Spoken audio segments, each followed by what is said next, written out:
And it's not that so much I'm scared. I'm simply trying to report. When you have behavior scientists teaming up with venture capitalists in the Catholic Church, that's worth writing about. That's a story. The pews are empty out for a reason. You lied and covered up a scandal in which you destroyed people's lives. Now let's try to rebuild it with psychedelic drugs. This is an insane idea.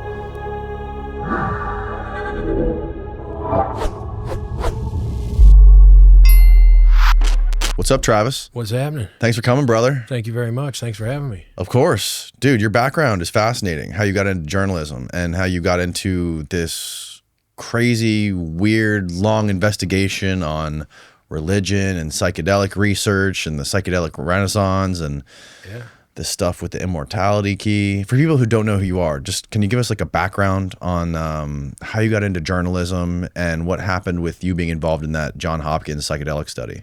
Yeah. I was living in Baltimore, and I was living in Baltimore, and my background is in engineering, so I was actually working at a local hospital, installing and repairing medical equipment, and I got into journalism because a friend of mine, Baynard Woods, he was an editor at the Baltimore City paper, which is like an alt weekly. I'm guessing your audience knows what an alt weekly. Before the internet, all over the country, you'd have like the Tampa City paper, the Philadelphia City paper, the Baltimore City paper. And alt weeklies were a place to where non-credentialed journalists could write about the local scene, local bands and all of this, like the Village Voice is kind of the prototype. Right. So the Baltimore City paper is like legendary alt weekly. I met Baynard Woods and he said, "Hey, I've been writing this column on country and bluegrass music, but they gave me a bunch of other work. Do you want to do it?"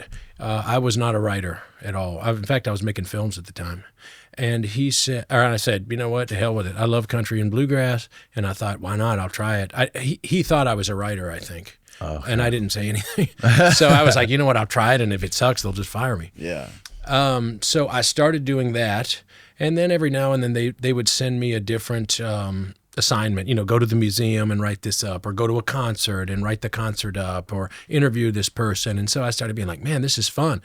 Compared to film, where you need a lot of money and 4 or 5 different people and all kinds of equipment, you need a pencil and a piece of paper or an iPhone and you're ready to go. So I happen to live in Highlandtown in East Baltimore, and Bayview Hospital is the site of the Johns Hopkins Psychedelic Research Center. And so they advertised in the Baltimore City paper. And so there was like a novelty aspect when you write an article. You want to see your byline. To me, it was like, cool, I wrote an article. Look, my name's in the paper. So I was down in Fells Point at Bertha's Mussels with my friend Bernard, who was the bartender down there for years and years. And I was flipping through the paper looking for an article I wrote, and I passed a page and it said, "Have you done psychedelic drugs? We will pay you to participate in a study looking into the effects of hallucinogens on mood and behavior," something like that. And so I immediately called. And I was thinking, the bureaucracy of Hopkins, will they ever get back or will it happen? But somebody actually picked up. And he said, "Yeah, why don't you come up here next week and we'll talk?" And so I was like, okay. So I went up there and they did they do a physical, they give you a drug test, and then they do essentially talk therapy before they let you know. They want to know about your background. They don't want somebody on a psychedelic study who has a history of mental illness. They don't want somebody who's a drug addict. A lot of the studies they want people who are naive, meaning you've never taken a psychedelic drug. This study was the first one they had done to where they specifically wanted people with experience. And I'd already taken LSD, psilocybin, many other psychedelics. And so I got into the study, and that's how I had already been interested in psychedelics for a long time. Terrence, standard stuff. Terrence McKenna, John C. Lilly, Timothy Leary, Robert Anton Wilson, just the standard stuff that you can buy at a New Age bookstore. That was my experience with psychedelics. How old were you at the time?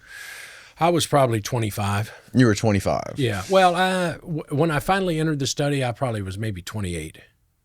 Oh, really? It took 3 years before the time you saw it? No. What I'm saying is, let's do the math. It was in 2014, so I was 29 or 30. Okay. When I did the study. And what was it like when you applied for it and they brought you in, and like what was the process of being introduced into this? Yeah, well, okay, so like I said, they interview you and make sure that you're a good fit, and they say, okay, this is a guy we can have. These things are heavily screened, right? You can't be over 50. They want a particular kind of person because they want a particular kind of result, right? So this study there was a whole list of psychedelics. They didn't say this is going to be psilocybin. They said it could be psilocybin, it could be LSD, it could be ketamine, it could be DXM, it could be any of these things because it's double blind.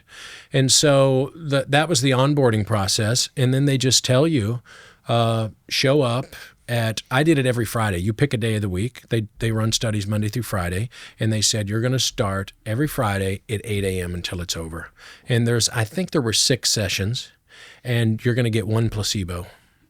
And so I started one Friday. You show up at 8 a.m. There's very strict instructions. You can have like a banana for breakfast, but you can't go out to Denny's and get a Grand Slam or Uncle Herschel's at Cracker Barrel. They want your stomach mainly empty so that the drug takes effect very quickly. If not, you may get there and then at 3 p.m. they're like, what, you're still tripping. They're trying to, it's hard to do because, as you well know, it's hard to fit a psychedelic trip inside of strict lines of a business day. Like, well, it's wrapped up, kill the trip, And so sometimes, one time I can tell you about, they had to kind of help me out of there because this was high doses of psychedelics. So one Friday, 8 a.m., I ate my banana, and I lived so close I walked up to Bayview Research Center. Now, some people out there, Johns Hopkins School of Medicine is the most prestigious medical institution in the country. Mm-hmm. The main, and it's a university. So downtown Baltimore, you've got the Homewood campus.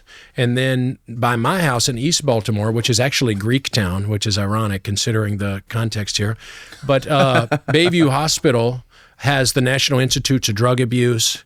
They have the Joseph V. Brady Behavioral Biology Center, which is where we were at. Because remember, people get confused. They think these are studies in drugs. They're not chopping up mushrooms and looking at them and putting under microscopes.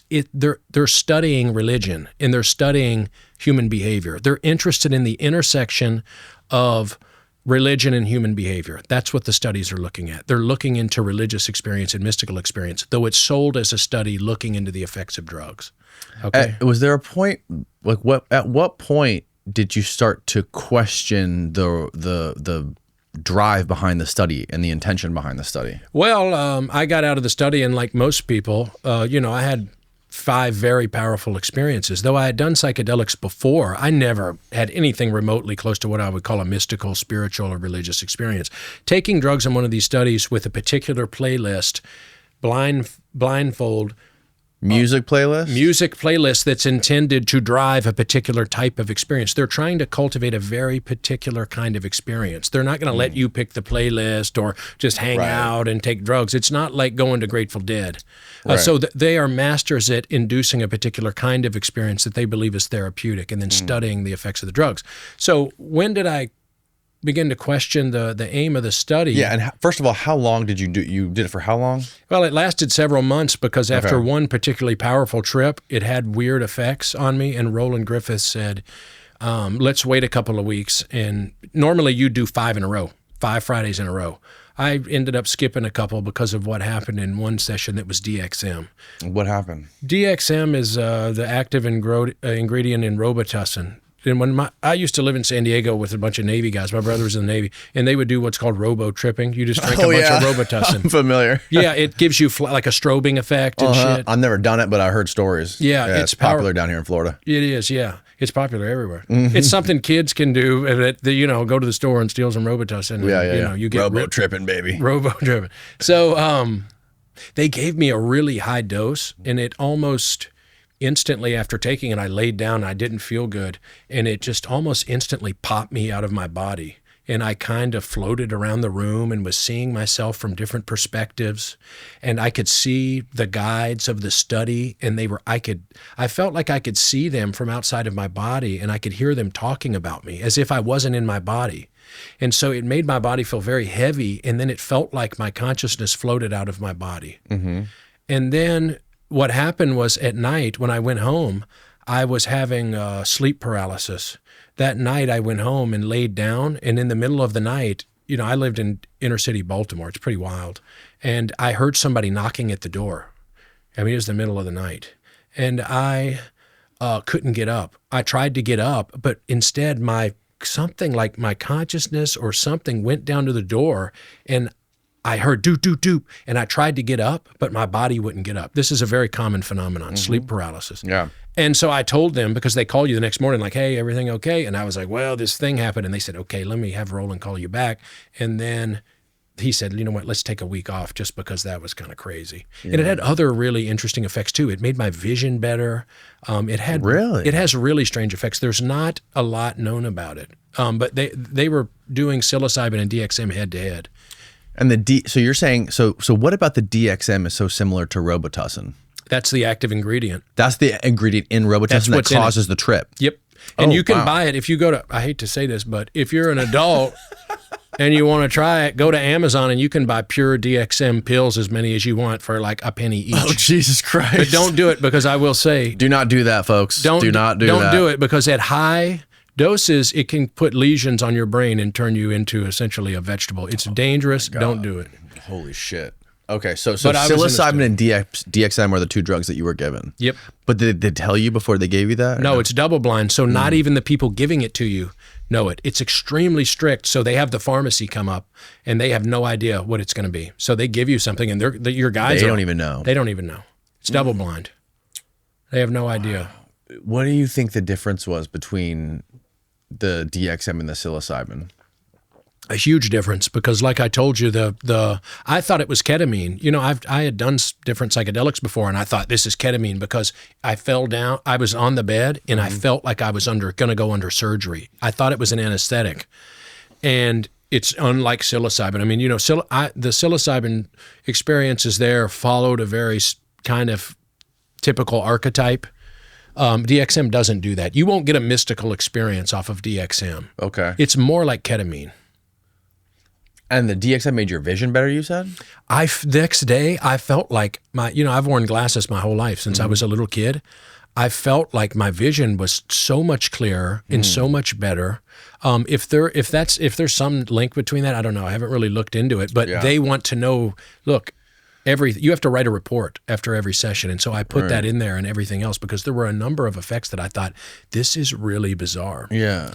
Like I just didn't even have my glasses on, and for a while, I just didn't even wear them. With the whole thing combined, was there any sort of change you noticed in yourself after the full experiment was completed? Like, was there any sort of different outlook or any sort of different insight that you took from it? Well, it gave me an enormous amount of enthusiasm, which is what the drugs do. It gives you an enormous amount of enthusiasm, and the immediate thing that not everybody, but many, many people have is everybody else has to do this. Everybody. All we have to do is find a way to do it, and then you get religion, because that's immediately what I thought. So I was writing articles, this is what we have to do. Everybody must do it. This is going to fix everything. I believed all of that stuff. Why did you believe that, though? Why do you think you believed that? Because of the nature of the experience. The nature of the experience gave me the idea that the problems in the world didn't result from any external political things or structures in the world. It had to do with a level of spiritual immaturity, I guess maybe you could say. But that the basic idea, which I wrote in an article, was that whatever obstacles were in my way as far as success and doing the things that I wanted to do and to feeling better were internal, were features of my psychology that could be worked out through one of these processes, through these drugs. So I felt that I had achieved new insight into myself. And by achieving new insight into myself, I achieved new insight into the world. It gives you a completely different perspective. You might call a mythological perspective on the world. This is extremely common. Yeah. And so this is why when you have these experiences, you start reading stuff like Jung. You start reading stuff like McKenna, who was really a kind of an acolyte of Jung, because you go, oh, this is a totally different way of looking at the world. Right. It's the left-hand path. It's the esoteric path. So yeah, I definitely felt different. I had an enormous amount of enthusiasm, and I immediately said, this must be what's behind religion. Long winter nights don't always mean better sleep. They often mean worse sleep. Shorter days, less sunlight, and colder weather throw off your melatonin levels. But taking a melatonin supplement isn't the answer. Melatonin supplements contain doses that are way higher than the body naturally produces, leaving you feeling groggy in the morning. They also interfere with your body's ability to regulate its own melatonin production, making you dependent on it, as it'll be harder to sleep without it. It can also help you fall asleep, but not stay asleep throughout the night. This is why I take Evening Being by Verso. They created a melatonin-free drink mix with clinically studied patented ingredients. It's formulated to calm an active mind, help you fall asleep faster, stay asleep longer, and improve deep REM sleep, all without creating dependencies or causing morning grogginess. I look forward to drinking Evening Being every night because it helps my mind stop racing. I fall asleep faster. I don't wake up as much throughout the night, and I wake up in a far better mood. And my wife appreciates that. Plus, it tastes great, which is why it has become my go-to nightcap. Click the link in the description or head on over to ver.so/Danny and use the coupon code Danny at checkout to save 15% on your first order.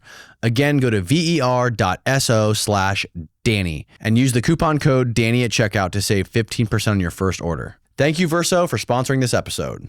Back to the show.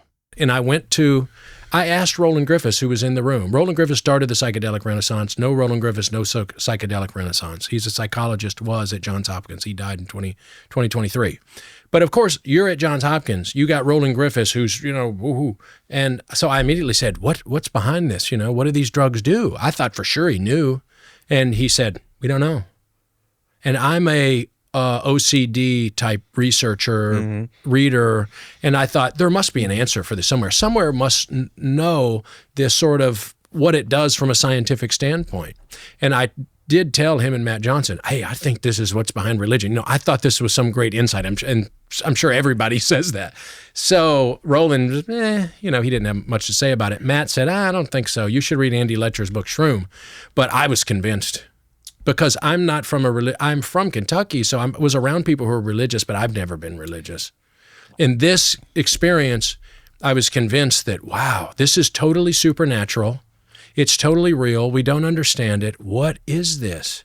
So that was my immediate reaction, was to start looking into the origins of religion, into the literature of the psychology of religion, because I wanted to know what we could find out about the drug and what we could find out about these experiences. So for people who may not know who Roland Griffiths, you said he was the guy who spearheaded the whole psychedelic revolution. Yeah. Can you explain for people how that happened and how he became to be? Yeah, what happened was in the 1990s, a guy named Bob Jesse, who's a computer engineer from Baltimore, he went to Hopkins, genius guy.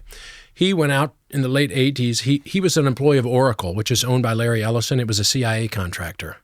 Their first customer was the CIA. Bob Jesse was the vice president of marketing. He was very high up. He took MDMA to rave. He said, this is going to fix the world. We have to do it. It will usher in a utopia. And he started to raise money for studying psychedelics. He held a bunch of conferences, and what they did not have, they said, let's restart this psychedelic movement. Timothy Leary, he had ruined it with all these political antics and was being reckless. What we need is a scientist with a conservative reputation that can get the application approved to study them, because there was an embargo on them. And if me or you would have said to the FDA or in the DEA, hey, we want to study psychedelic drugs, would you give us a little bit? And what do you think they're going to say? Right. When Roland Griffiths, who had spent decades studying opioids and tobacco, he was giving opioids to apes. So he's a behavior scientist. Oh, wow. Yeah. Yeah, so he was at Hopkins his whole life. He was a very distinguished psychopharmacologist. Didn't he criticize soda companies for putting caffeine in there? He did. There? He studied caffeine, and he was on a jihad against the soft drink manufacturers. So they hate him, and they actually published hit pieces on him. Wow. But he was after them because the soft drink manufacturers said, we put it in there for flavor, but it has no flavor. So he accused them of putting it in there to addict the consumers, right? And so he eventually became bored with studying opioids and tobacco. That's interesting, though. How did caffeine become such a common theme of soft drinks? Good question. Because the only reason I drink sodas is for the caffeine. Absolutely. I don't drink a soda for the taste. That's what Roland said. Right? If I'm drinking a Mountain Dew, yes. Obviously it tastes great, but I'm drinking a Mountain Dew because I'm going to get fucking jacked. Yeah. Yeah, and so when this whole a lot of the press around this came out, you remember when Four Loko, they were like demonizing it because it had alcohol and caffeine, and maybe somebody died of it. He got in on that wave, and there were articles about it where he was admonishing them, saying this is bad and blah blah blah blah blah. And coffee, he didn't even drink coffee. They're saying, really? Yeah. Yeah, well, maybe at some point he started drinking coffee, but there's an interview with him during this, and he said he didn't drink coffee. Yeah. So Bob Jesse, who wanted to start this psychedelic renaissance, the computer engineer from Baltimore, he's out in Silicon Valley. A mutual friend introduces him to Roland, and he went, wow. In the 90s. Yeah. And well, he started in 1993. Bob Jesse started the Council on Spiritual Practices, which was the working group that said, let's start a psychedelic renaissance. It was Bob Jesse, Jordan Peterson, before he was Jordan Peterson, Ralph Hood, Walter Houston Clark, famous psychologist, Houston Smith. They brought Albert Hoffman over. They published a bunch of books that I've written about, Entheogens, The Future of Religion. And a lot of this was trying to gather people to say, if we're going to start psychedelic research, we need to do it right. We don't want to be painted with the brush of Leary. We need to seem conservative, we need to seem serious, and we need to have our shit together. This started in 1993. Okay? He didn't meet Roland until 1999. But so what they did is they invited Roland out to California, and they said, hey, we want to study psychedelics. Would you be interested in this? Now, before they asked Roland, they asked Rick Strassman. Oh, really? Yes, and he said no, because they didn't say we want to do psychedelic research. They said we want to research mystical and religious experiences. Strassman knows a lot about the history of psychedelic research. Strassman reads Hebrew, right? I think he reads ancient Hebrew. He's got a book, DMT, and about DMT and the ancient Hebrew prophets, so he probably does. Yeah. His books are great. I mean, The Spirit Molecule is a big, massive classic that's translated into a dozen languages and sold a ton of copies and was sort of started, it didn't start the Joe Rogan podcast, but it was like a major feature of the early podcast, all the stuff about DMT. Right. Yeah. So the spiritual practices organization? Council on Spiritual Practices. The Council on Spiritual Practices. And Jordan Peterson was a part of this? Yeah. Yep. And their goal was what? To launch the studies at Hopkins. They said, launch the studies at Hopkins. Yes, they said, let's figure out a way to study this at Hopkins. And what altogether, Peterson, of course, Peterson is a clinical psychologist who's in the Jungian tradition. Right. So he's already into this shit, and he's into psychedelics. See, every time I hear him talk about this stuff on podcasts, I mean, I know he's done podcasts with Ruck and Mararescu, and he seems interested in stuff, but he seems to be more ignorant of it. I know. Well, he's right. Yeah, I mean, my personal feeling of him is when he talks, it's so confused and convoluted that I can never really figure out what he's saying. I agree. I feel the same way. I don't know what he's talking about, but I think his main message is that religion is a framework for society, right? Yeah, that it's the operating system of the human mind. Yes. He believes the mind is a myth generator, and that the mind is that religion and mythology is just the operating system of the mind. He's got a book about this big called Maps of Meaning that's the biggest convoluted mess you've ever seen in your life. And I actually read it. But that book in the late 90s, his course called Maps of Meaning was the most popular undergraduate course at Harvard. That's how he became famous. Oh, wow. So this was his grand thesis. He was having mystical experience. He was at McGill, I think, and he claims to be having these apocalyptic visions, the world's going to end, and he said, I have to stop it. And so he came up with this book, which he believed was going to guide humanity into the right way so that they wouldn't all, we wouldn't kill ourselves or something. Yeah. It's quite strange, the book, especially. You really only just read the intro. The rest of it is... So, you're saying like the human mind, the mystical mind, we like to fill in the gaps of shit we don't understand with things like God? No, I think what he's really just following Carl Jung, and what he's saying is that the mind has to be oriented towards a fixed point, and that there's a mystery surrounding our lives, and that if you have God is just kind of a fixed point, right? Okay. And that it orients society or the individual towards something, right? And so his stuff is just rehashed Carl Jung. And Jung's, if you read one of his later, he wrote a book after World War II called The Undiscovered Self. Like, if you don't want to get into Carl Jung and wait because he's got so much stuff, buy this little book called The Undiscovered Self. It's Undiscovered Self? Yeah, and if you read it, you'll understand all of the psychedelic literature. Okay. Because that's pretty much where all the ideas come from. And there's an article in it called Religion as It's called Religion. It's about 5 or 6 essays, and it's called Religion as a Countervailing Force to Mass-Mindedness or something. And yeah, there was something I was talking about with Dennis McKenna a couple weeks ago when he was in here, and I think this was a Jungian idea where he said that the human consciousness is it's like a giant archipelago where there is above the water, right? You see a bunch of little islands of individual people. Yeah. And then below that, there's this giant, volcano it's all connected. Yeah. Yeah. Like in that book, I'd say the key quote in the little Jung book is he said, "You can take away man's gods only to give him others in return." And the main point of the book is once you take away God and you deconstruct that and nobody believes in religion, they're going to replace it with a human figure, and that figure, he said, was Hitler and other dictators. So he said the patterns of history will keep repeating themselves until you restore religion to its original integrity, and he believed you can restore the original integrity by reaching back into these ancient mystery cults and reviving them, and that this would restore Christianity because that's the real roots of Christianity. And if you understand Jung, you understand McKenna because it's just rehash Jung. Yeah. Yeah. Or his archaic revival. I think a lot of people replace God with aliens. They absolutely do. That's the book we were talking, American Cosmic. They do, and there's tons of literature where, St. Paul had a mystical experience on the road to Damascus. People go, well, he was taking mushrooms and then he had a mystical experience and he saw the light. Then there's people, you have doctors who have written, I've read dozens of these papers. No, he had a temporal lobe lesion and he had a seizure. And then you have the alien people and they say, no, it was a UFO. And that's what the light was. Yeah. So it's definitely become, and Jung's the one who started this. UFO is a modern myth. Right. He wrote a little book that started people on this. I had this dude in here, or this gentleman in here, older man, by the name of Chris Bledsoe. You ever heard of him? No. He's a guy who lives in North Carolina. I forget which part of North Carolina. I want to say it's near Goldsboro, maybe? No, maybe I'm wrong. Okay. Anyways, he lives in North Carolina, and he was seeing these crazy orbs all around the sky, and he was filming them all the time. And he was like posting these videos on these, what is the UFO, like the American like UFO organization? MUFON, that's what it was. Thanks, Steve. So he was reporting it on MUFON and showing these pictures, and all of a sudden he gets visited by like the CIA and people that are in NASA, like legitimate people that work for NASA and the CIA. Like this is documented. Wow.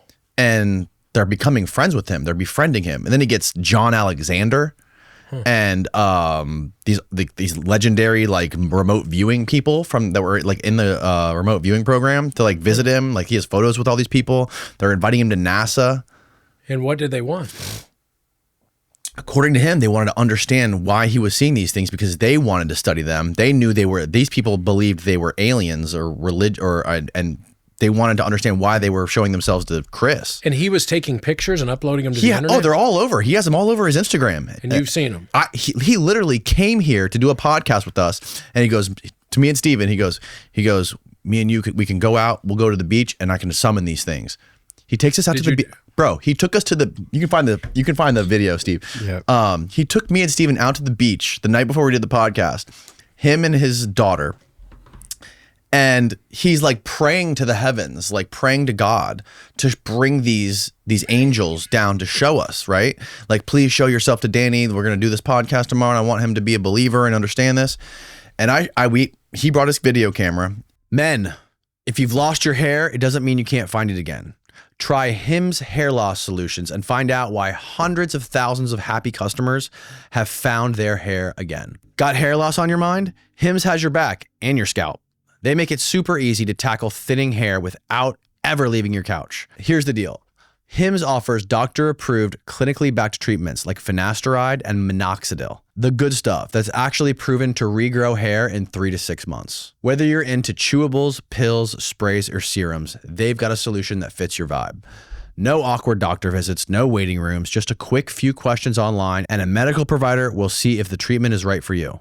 If it is, they'll ship it straight to your door for free. No insurance, no problem. One low price covers everything, from treatments to ongoing care. With hundreds of thousands of happy customers, Hims is pretty much the go-to for getting back to thicker, fuller hair and your confidence. Why wait? Hims has you covered literally. Start your free online visit today at hims.com/Danny. That's hims.com/DANNY for your personalized hair loss treatment options. hims.com/Danny. Results vary based on studies of topical and oral minoxidil and finasteride prescription products require an online consultation with a healthcare provider who will determine if a prescription is appropriate. Restrictions apply. See website for full details and important safety information. Make your hair great again with Hims. And literally, I shit you not, this fucking orb came out of the ocean and like moved sideways, moved back the other way, and then disappeared again back into the ocean. And we got it all on video. I don't know what the fuck it was. I very much want to see this. We've got the video. He's going to pull it up for you in a second. And you haven't, you thought through all the angles if it was some kind of magic trick? Unless he hired somebody on a boat. He didn't know where I was going to take him. Yeah. I just took him to a random restaurant on the beach over here. He had no idea what restaurant I was going to take him to. And unless he planted somebody with a boat with a drone with a lantern on it, like 500 yards off the beach. And this was like a crystal ball type orb? I don't know if you would call it a crystal ball. It was just a light. It was so far. It was beyond the horizon. And what do you think it was? I have no fucking clue. I have no clue. I don't know what to think it was. It was definitely. I know what it wasn't. It was not an airplane. Well, if it came out of the ocean, it wasn't an airplane. Right. It came off the horizon. Oh, it came off. Look the at this horizon. video. This is insane. So we got a few of them. One of these is the best one. I can't remember which. I think it's this one. Do it one more time. Oh. See that thing flashing? That's an Right airplane. on the water. Right Look on at the this. water. Okay. Thank you. Thank you. That's what we're looking for. If you could flash for us and So the contrast right there is the I'm getting ocean it. that stops. You can see. right there. And then another one picks It's still up. in the camera. It's still in here. That other one going Look, now diagonal. it goes out. You see all these Yeah, it fades out. It fades out to nothing. And look at this one getting brighter. Oh, Up there is an here, airplane. someone You needs see to it look through flashing. this. It's very bright. Thank you. Oh, you see it? It's right there. You see it? That is an orb. Now watch. Now is that one's gonna go definitely an out. orb. I'm tracking it here. Do you want to look? Yeah, can you still see it? Let me find it. I lost it. So we saw air traffic coming in to go to Tampa Airport, right? There was planes coming over the beach, like landing on the airport. We knew what the planes were. These were nothing like the planes. They came up off the horizon, went one way, sometimes changed directions, went the other way, and then just fizzled out to nothing. What was the distance, since you can't tell from the video? Beyond whatever's It was beyond the horizon. way out past the horizon. It was way far. I would say 3 miles.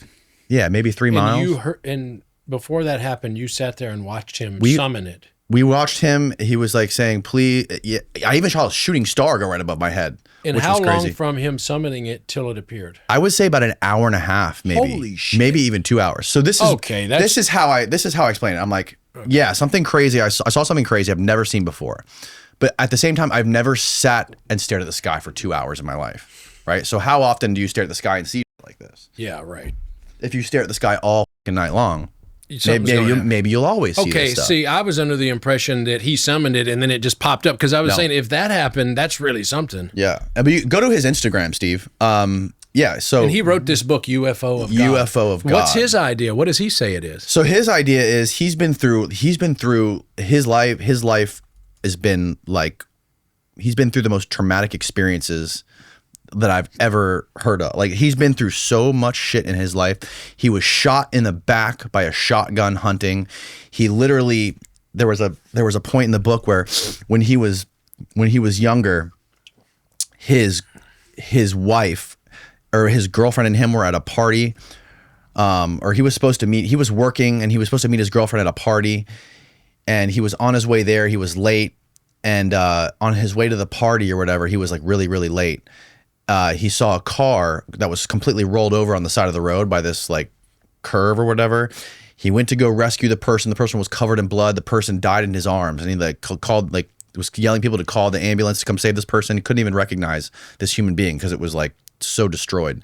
And he found out that that was his fucking wife that died in his arms, but he had no clue. And he was late to the party. The guy like he's been through so much trauma in his life. He thinks that the trauma that he's been through is what opened up some portal in his head to see aliens. And now he also reports in his book seeing this lady, this angel lady that like floats and shit and talks to him. But anyways, this is what the orbs are.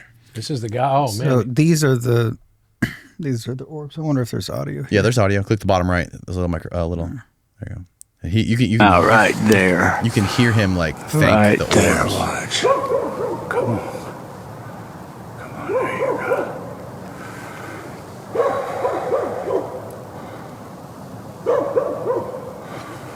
He's got a tripod now. That's focused. According to what I can see. The 18th anniversary today. January 8th. Look at another one, Steve, so you can show one that's like not as clear as that.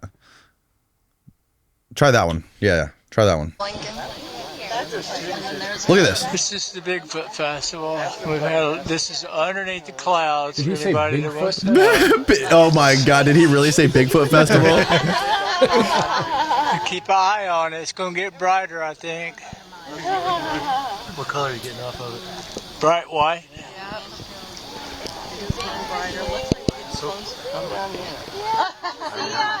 Hit the bridge. This is the IR. You can't keep it in frame. So has anybody legitimately tried to debunk him? No, I've never heard anyone suggest. I mean, the most legitimate thing I've heard, and I don't know if you would even call this legitimate, but the Is that what's he got Limp Bizkit in there for? Is he one of is his that really fans? Limp Bizkit? Where's Limp It was Bizkit? Fred Durst. Where was Fred Durst? Right there. In the middle. Oh, it is Fred Durst. He Forgetting about it. I want for sure. Yeah. All right. And you tell Chris I Jr. I said, what's up? I'll do that for sure. Here in just a Oh, second. so his All right, son, love you, his brother. son's in a metal band. Really? Yeah. Oh, So yeah, that's real his son, I think it's his son or his son-in-law, is in a really big metal band, and they tour. I think they might have been on tour with them or something. Wow. I like this guy, man. Yeah, he's a funny guy. He's a fun guy. But like, I don't know. I mean, could it be satellites? Maybe like low orbit satellites. I don't think so. The video you showed before this one, it looked like one of those things you got at Spencer's, to where you touch it and the ray goes over the. You remember those? Mm-mm. Well, there used to be a novelty shop in the mall called Spencer's, and it had all kind of shit novelty stuff, and it always had a ball and had a pink kind of electricity current going, and Oh, you would yeah. touch I the know what ball you're and it talking would come up to your finger. That's what it looked like, yeah. That's what it looked like. Right. I mean, if that's Look at legit, it. that's the most bizarre thing I've ever seen.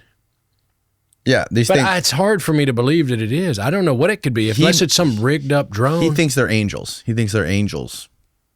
He thinks they're biblical beings. I like that he's the southern guy from North I Carolina. love that That's too. why I like it. Yeah, and has a slow southern drawl. Yeah. Well, people in the backwoods place have been obsessed with the occult for a long time. If this was just some random guy posting videos, I wouldn't even think twice about it. But the fact that he's got literal CIA people and NASA people they're going to want to know visiting what him, you're up taking to. photos with him, letting him publish his book with photos of them, talking about them. There's like secret aerospace engineers that had to remain silent that had come and visit him and like say crazy shit to him. Like, he's been through all kinds of weird top secret shit. That's amazing. So why? I don't understand. That's just one of the most perplexing things to me about his story. I mean, of course, the government's going to come and investigate if you have any kind of paranormal phenomenon. Yeah, but they also reinforce his beliefs. Tell him that they're telling him what he's seeing is real. Well, I mean, is that documented? Anything? But I mean, I hate to question people's integrity, but as a journalist, you got to look in and look for written documentation, or go talk to these people who supposedly told them. Because I mean, as you know as well as I do, most of these things are hoaxes. Yeah, but that orb was. I mean, that's pretty impressive video. It's interesting shit. And the fact that you saw it, if you hadn't seen it, I would say this is a hoax. But that is weird. Yeah, that video that Steven showed you in the beginning, we shot that the night before the podcast. The only explanation would be, and I don't know how realistic it is that somebody that he's in touch with through text message has got some rigged up drone flying it around. I don't know. It was the ocean, though. Yeah. It was on the beach. Doesn't make sense, yeah. Yeah. It came from below the horizon. But see, if the government's interested in this, I can't imagine they didn't tell him to, call your friends and then hit it with the butterfly net. Right. Exactly. Exactly. Right. Can we use these things for the military? How many friends would you say you got? Interesting. Yeah. Anyway. And what was your impression of his personality? Does he seem dumbfounded by this, or he he seems very level-headed. He didn't seem like he definitely wasn't like trying to convince me of anything. Yeah. He was just telling me like what he's been through. And I think for him, those people in the government and the military confirming all this shit for him and like befriending him, I think makes him feel like, I mean, he's got some other stories where he's literally at this party, this government party where the head of the CIA is there. Yeah. And there's pictures with him and the head of the CIA. And some guy apparently had like passed out, and then Chris went to like heal him, like touched him and healed him back to life. Okay, now Like, we're right. getting into Like, so he's got healing powers too. Yeah. Right? Wow, this is some And- old-timey Southern shit. Oh my God, bro. You got to read his book, man. I want to meet this guy. Now, did you have you should tell I have Pasulka to look into it. They know each other. I knew it. They know each other. I knew it because she loves eccentric people like that. Yeah. Yeah. Yeah, man. She beat me to the punch because I want to meet him. Yeah, he's an interesting dude. That's incredible. So I don't know. I don't know what those orbs are, but there's I don't know. I would love to talk to some of these people, these folks in the military Now, and the CIA. What's the range on this thing? Is it like Bluetooth? Does it? How could he call one over? What about if he wanted to send one up to the window? He said they've come up. Yeah, he said they come up like within 10 feet of him before. But what about could he call one and like go down in Tampa to Danny's house and pop in for a minute? Yeah. Or does he need to be within a mile of it? It does have to be within a mile of him, is what I'm saying. No, his kids have done it without him. What the? Yeah. This is insane. It's crazy. I've got to man. read this book. It's crazy. I got to get you in touch with this fellow. I'm telling you. Maybe you guys could collaborate. Yeah. How did we get on this topic in the first place? I don't know. remember. I don't know. We're talking about God and UFOs and aliens. Maybe that's what it. Oh Yeah. well, no. Yeah, You said that ancient some aliens. people say that it's aliens. That Yes. St. Paul or whoever. Yeah. Not only that, I think like some people replace Yes. God, With like the the UFO. mystery of God, with like extraterrestrials coming here. Absolutely, they just graft that mindset, and that's what That's what we were talking about. That's what Peterson and them say. It's going to be UFOs. It's going to be God. It's going to be science. You have a philosophy or a religion. The only thing is, do you know what it is or not? You know, and so yeah, definitely. I mean, that was Jung's idea that this is the modern myth. This is replacing. Religion, or this is just one cult that's popped up that's about religion. And you know, McKenna looked into these UFOs too. He would speak at the conferences. Yeah, he said he saw a UFO in La Chorrera when he was tripping on mushrooms. That's right. But he also said of the UFO conference, he went to him and he said, what sort of connects these people is a predisposition to gullibility. Yeah. So I don't know. I'm not. Are you familiar with John Mack, the Harvard psychologist? It sounds familiar. Yeah, he interviewed hundreds of people who had abduction experiences. Oh, really? And he interviewed them and hypnotized some of them, I think, and tried to figure out what was going on with the abduction experience. Yeah, because they were also similar. Yeah, and those I found convincing. Some writers that attributed that to mental psychological phenomenon. Because what you notice, look during the late 19th century when spiritualism was huge. There was table tapping. The ghosts are here. You see, I mean, there's all this phenomena, and then all of a sudden it just goes away. You know, this is what Casadega is about. I was up in Casadega. Yeah. This place is chock full, a village full of people that are into every aspect of all of this shit. Really? Oh, absolutely. We could go up there right now, and they healed me with crystals, and they did everything you can. Does it even I got work? the full package. I don't know. I couldn't tell anything. There's a placebo. But it was fun. They're fun. But it's a camp to where you can be trained into the traditions of mediumship, psychic, healers, crystal healing, telepathy. I mean, you name it. Wow. You could go up there and do it. Man, I got to hit that place up. It's cool. I go up to that part of Florida often, New Smyrna. Oh, go in there. It's really cool. Casadega. It's really cool. Yeah, there's been albums about it. It's very famous. Oh, really? Yeah. How long's it been there? 150 years or something. Steve, pull up Casadega. I need to see this shit. Pull it up. It's cool. Yeah, that band Bright Eyes, who I'm not a huge fan, but they Bright Eyes? Yeah, they have emo band? Yeah, they have an album called Casadega about Casadega. Oh, really? Yeah, it's cool. Yeah. Okay, so this study, this Johns Hopkins study, was supposed to be like an empirical, conservative, straight-laced, scientific study into what psychedelics were actually chemically or mechanically doing to the brain. What is actually happening when you enter these psychedelic states, right? Yeah. Yeah, we're studying the science of spirituality, the science of these And experiences. Roland died before this thing got published. Well, he published many papers. What started the psychedelic renaissance is they started in 2000. 6 years later, they published a paper. 2006, they published a paper said psilocybin can induce or reliably occasion mystical experiences. This was a detonator. It was the big bang of the psychedelic renaissance too, because what they knew would happen is once Roland Griffiths at Johns Hopkins published a study, what do you think is going to happen? It's a green light for everybody all over the world. All they did is that paper, they took it to their boss, scientist. Roland Griffiths said, we can do this. It exploded. All over the world, they started studying it again. Really? It was his reputation that allowed it.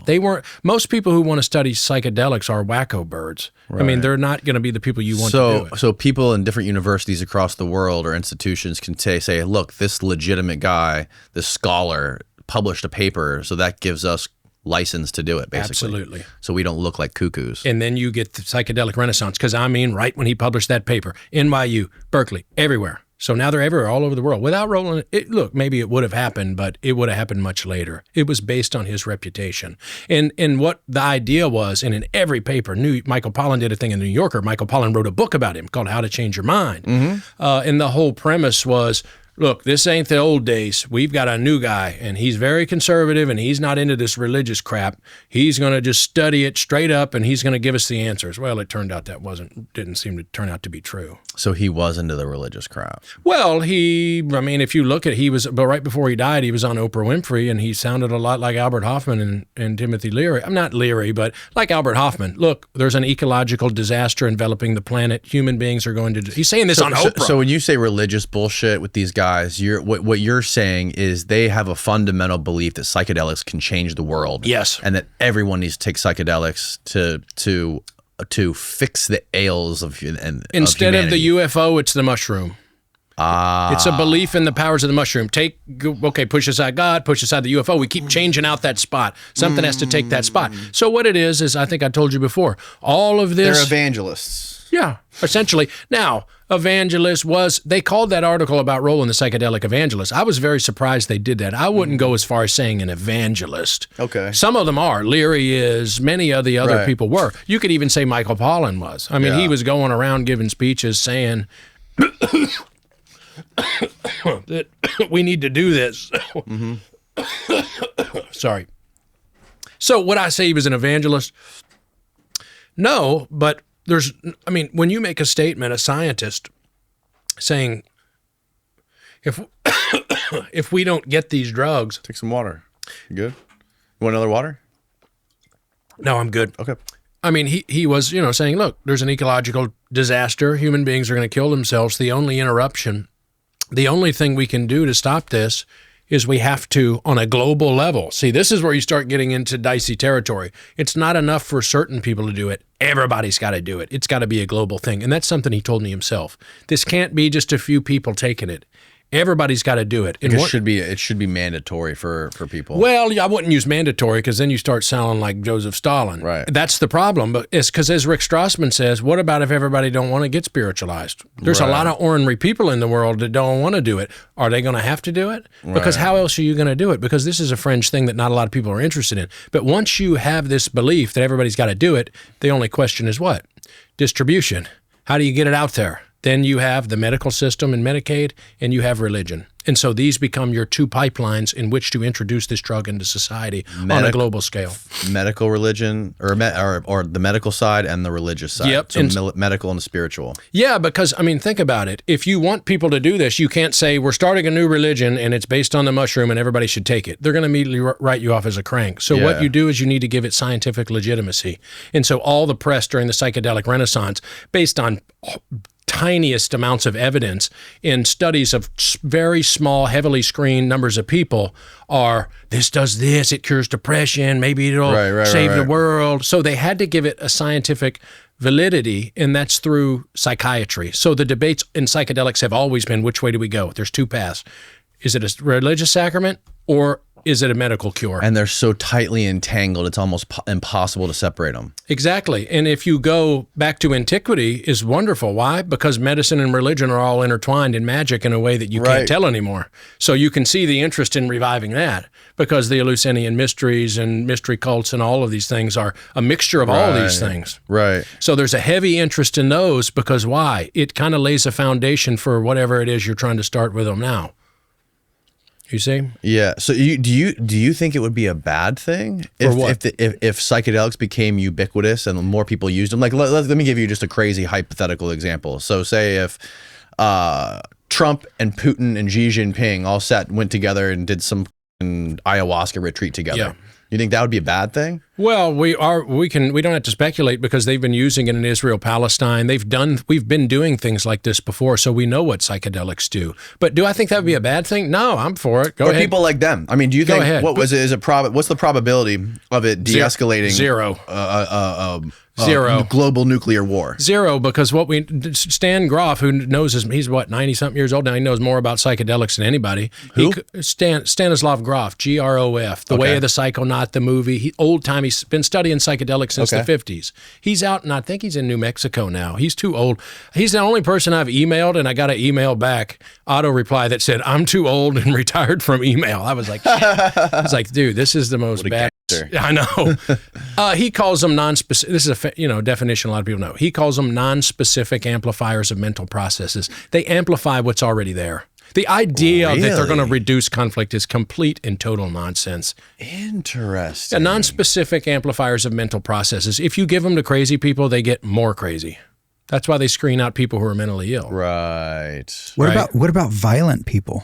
Violent people? Makes them more violent? It would be a very bad, I don't know. We don't know, because you can't, all you would know, you can't do a systematic study, get a bunch of get some people in here and we'll poke them with a stick and then give them psychedelics. How are you going to do a systematic study on that? But we do know you can just look anecdotal evidence from around the country. You had an Alaskan Airlines pilot. He was trying to heal his depression, took a bunch of mushrooms with his buddy, got on the flight the next day, got into a depressive trip, tried to take the whole plane down, got charged with 84 counts of attempted murder. This happened recently, right? It happened recently. Now I think they're going to have some leniency. I just feel sorry for the guy. The other guy cut his penis off. The other guy in Oregon shot up a bunch of people at a mushroom fest or music festival.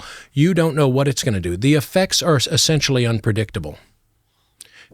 Okay? There's just no way around it. They're unpredictable. The way you try to give it the veneer of that you can predict it is you have very small studies of heavily screened people, and you give them, think about it. How do you study psychedelics? I can tell you, if you're in a study, they give you drugs, you lay down on the couch, and when you wake up, they're all sitting there like, what happened? Mm-hmm. And then they have a few questionnaires just like that. Well, now they're on an iPad, and they hand you a questionnaire, and it says, what happened during your experience? And then I wrote a long article about this. That's a questionnaire called the Mystical Experience Questionnaire, and it has all the attributes of the experience that they believe these experiences have. Did you enter a time that was... Did you enter a space that was timeless and spaceless? Check. This happen? Did this happen? Did you encounter God? Check. And if you check 32 out of 32 boxes, they determine that you've had a full-blown mystical experience. And if you have a mystical experience, they say there's more therapeutic benefits. All of the science of this is very, very shaky. So returning to what you asked me before, I just became interested in it because I did it, and I wanted to figure out what happened. And the more I looked into it, like when I became interested in that questionnaire, they made me fill out these questionnaires afterwards. Who wrote it? So then I went and found him in Tennessee, and he's an expert on Appalachian serpent handling cults. Who? Ralph Hood, he wrote the questionnaire. Wow. So then I went, oh, wow, this is great. I mean, I'm a writer. So right then I went, this is fascinating. This is fascinating. There's something here. There's a story here, and it's not the one that I thought it was. And so that's why I kept going.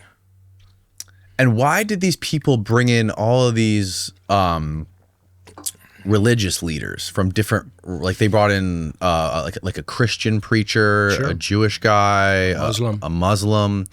What was going on with that? And what were they looking for with those people? Because Roland Griffiths and the other people who started the Hopkins program have a belief that all religions share a common core. and they get this idea This is from the perennialism thing. From perennialism. And so they wanted to test it out. So think about this. This is why I'm writing about it. Nobody else is writing about this. It's the most amazing thing.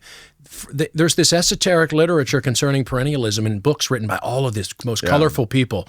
And they have this theory that's been around for a long time. And this, at Johns Hopkins, our most prestigious medical institution, they're like, you know what, let's test it out and see if it works. Let's get them in here. Let's give them the drugs and let's see if they all check off all the boxes. And if they check off all the boxes, we can provide some empirical evidence proving that perennialism is true. And they see this as a way that we maybe could bring world peace and things and the type of things you were talking about. So they're trying to find commonalities between all of these people's experiences from different religions and different spiritual backgrounds. No, they believe that the origin of religion is drug-induced mystical experience or mystical experience through isolation, sensory isolation, prayer, all the different ways you can conjure a mystical experience because these same experiences happen naturally. Right. So when you're validating the scale, they give it to people who've taken drugs, but they also give it to people who can conjure these experiences through prayer and through all kinds of different ways. Right. Like you could start fasting today and you could you ever seen Orthodox Jews when they do this stuff? Start chanting prayer and they do this, repetitive motions. You can conjure these type of trance states, all different kinds of ways without drugs, right? Okay. In the old, you know Hillman, he studies people.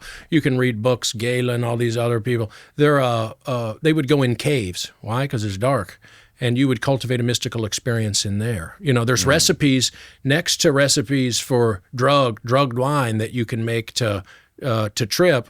There are recipes for how to clear out a cave so that there's no snakes in there. You don't want to. You don't want to crawl into the cave trying to get Apollo or Zeus on the horn and sinks its teeth into your ankle. So you clear it out with smoke. Then you climb in there and you take a couple swigs and then enter into the other sensory realm. deprivation tank. Exactly. In a cave. Exactly.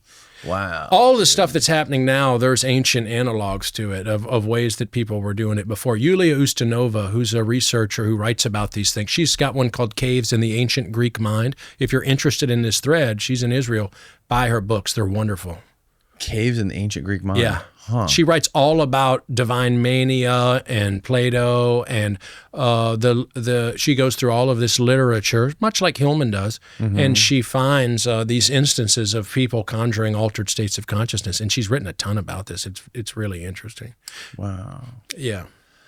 So, do you think that these ancient mystery cults had anything to do with the foundation of Christianity, or do you think there is a link to some of these pagan drug cults and the shit they were practicing before Christianity came on the scene that spawned Christianity in a way? I don't think there's no evidence that it spawned Christianity, but there's or Christianity was a spin-off of those. Like they borrow shit from those drug cults. That's people that study this for a living don't think so. But what they do admit, which seems really significant, is that they did borrow language from it. They are mysteries. Jesus was in some of this stuff a hierophant. You know, he was portrayed. You got to remember what they're pulling from. They're pulling from a vast literature to where Jesus is portrayed in all different kinds of ways. So early Christianity was in this larger context next to these things. Whenever you're trying to recruit people for a cult, so St. Paul, when you're trying to recruit people to your religion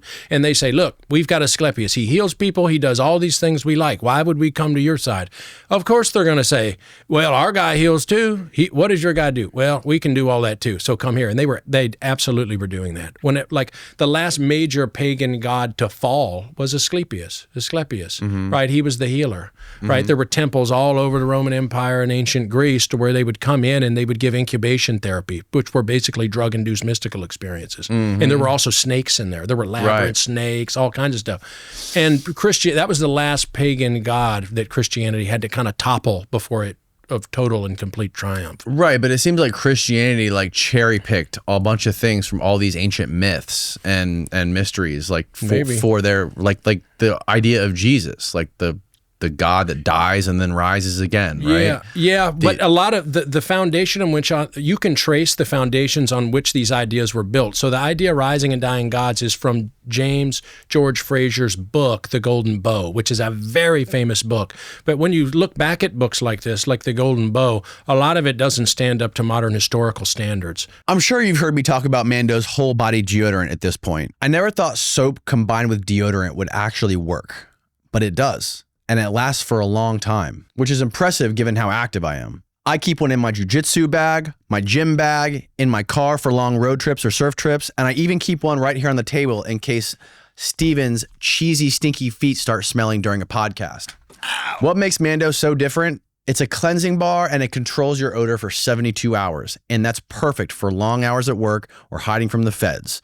It's safe to use on your pits, package crack, and feet, and it comes in bourbon leather, Clover Woods, Mount Fuji, and Pro Sport. Oh, Danny, but why should I use this over soap alone? 12 hours after a shower, the average man's grundle odor was a 5 out of 10. With Mando, it's a 0 out of 10. Sniff on that, Steve. Mando is so good, you can now get them in Walmart and Target. But for the best deals, go to shopmando.com. Mando Starter Pack is perfect for new customers. It comes with solid stick deodorant, cream tube deodorant, 2 free products of your choice like mini body wash and deodorant wipes, and free shipping. As a special offer for our listeners, new customers get $5 off a starter pack with our exclusive code. That equates to over 40% off your starter pack. Use code DANNY at shopmando.com. That's shopmando.com. Please support our show and tell them we sent you. Smell fresher, stay drier, and boost your confidence from head to toe with Mando. The new James Frazer was Mircea Eliade, who was an extremely important person in all of this literature. So what you're talking about, the rising and dying gods. Yeah, like Persephone. Mm-hmm. Yeah. So that's this is in Ruck's book. Yeah, absolutely. Because he's drawing from this literature. He's drawing from the book you're talking about? Yes. No, you wouldn't have any of this stuff if it wasn't for Frazer's book. Everybody should go and buy it. It's very famous. The Golden Bow, Bough. And here's an interesting thing about it. You can buy the Oxford edition now, and there's a deleted chapter in it because when it came out, it caused a massive controversy. And the reason why is because there was a chapter that said, man, Jesus is just a generic dying and rhying agricultural god, and people lost their minds within the academy. You know, you still conservative Christianity. Well, that just means it's true if they got rid of it. Well, not really, but they became very mad, and they deleted it. He agreed to have it deleted. But then you can buy editions now to where they put it back in. But, okay. Yeah. So what you start what you have to do in order to make these structural comparisons, what you're talking about, well, this guy's kind of like this guy's kind of like this guy, is you have to take them out of their local context and saw off the edges of them to make it fit. So is there something to it? Probably. But also, if you go back and look at these where these ideas come from, you often find that these people have motivations to do it. You see what I'm saying? Yeah, but even Hillman and Ruck believe it. Right? Sure, and all kinds of people believe it. These guys read these languages, right? Like Ruck. But there's a lot of other people who read these languages. You can't just say, I'm only listening to the people who say what I like. Right. The other people I'll ignore. Sure. What you have to believe in is a conspiracy amongst academia, which Graham Hancock and other people's push, which is absurd. There is no conspiracy. It's not that absurd. Yes, it is. I don't think it's that absurd because I haven't had Graham Hancock on here, but I don't know if you're familiar with the debate he did with Flint Dibble. Yeah, that was great. He got Hancock was demolished. I agree with you. But I also had Dibble in here. Yeah. And he specializes in Athens and in archaeology in Athens, Sure. and he has a little bit of classical Greek in his background, and we were talking about Atlantis, and he perfectly systematically dismantled the Atlantis theory for me. Made perfect sense. Wow. I was completely on board with him. Yeah. I thought it made perfect sense as well when he was debating Graham on his Lost Ancient Civilization. That was ugly. Although he did get a lot of shit wrong in that debate. There was some shit that where Flint he probably exaggerated shit with 250,000 ships. There's a million ships. There was that was way the off. It doesn't matter because he was absolutely demolished. And Graham Hancock's, if you look at the implications of it, what Hancock said is, I believe all this stuff, but I don't have any proof, but you don't have any proof that it's not true. No. The burden of proof is on the believer. I don't get to say, there's a teapot in the sky and it's there, but nobody else can see it. You got to prove me wrong. Not the way it works. If you make claims, you have to prove them, and Hancock can't prove anything he says because he made it up, because he's a fantasy writer. The books that Hancock writes are in a long tradition of Victorian literature of the same shit. Right. UFOs mixed with mystery cults. Yeah. He's building on Eric von Däniken. You know his stuff? I know Eric von Däniken. Yeah. But so again, there are things in that podcast where Flint acts like what he does is clever, right? He got 90% of it spot on. I agree with him on it. But there were, to be fair, there were points in that podcast where he took things and said it as if it was gospel when he was completely wrong about it, right? But that doesn't make Hancock right. He's still no, you're right. It doesn't make Hancock right. No, but I don't know enough about these topics in order to say he got it wrong, but I totally believe that he was wrong probably on multiple things. So I think there's a psychological thing that happens with people like Flint who have spent their entire lives, as well, him and his father and probably his grandfather, who knows, who in archaeology, in the academic part of this stuff, drinking and eating the gruel, sludging through the mud, doing all the boring shit, reading all the boring shit, and then next thing you know, you're 40 years old, no one knows who the you are, and you've been in the mud doing this archaeology your whole life. Then you have people like Graham Hancock who go on Joe Rogan, they make documentaries, they write all these books, they're making millions of dollars. Everybody knows who they are, and you're a fucking Flint Dibble. Nobody knows you from Adam. Exactly. Right? So you're saying he's bitter? He's bitter.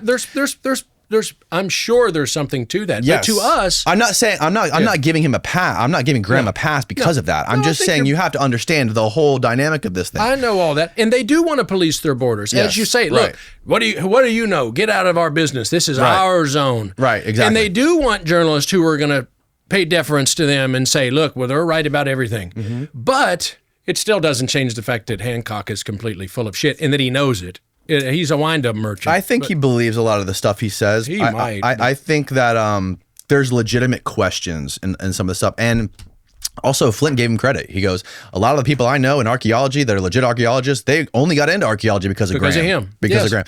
I think it's the same thing with Hillman. I think the shit that Hillman says, I think he's inspiring people to fucking prove him wrong and to learn Greek and to read these ancient languages and revive this shit. I think there's something to that. But so in that Flint podcast, like he was really, really, I was following him and I was agreeing with him, and he was really laying it out in a very cohesive manner with all the stuff about Greek and Atlantis and how it's probably completely bullshit. And going back to Eric von Däniken.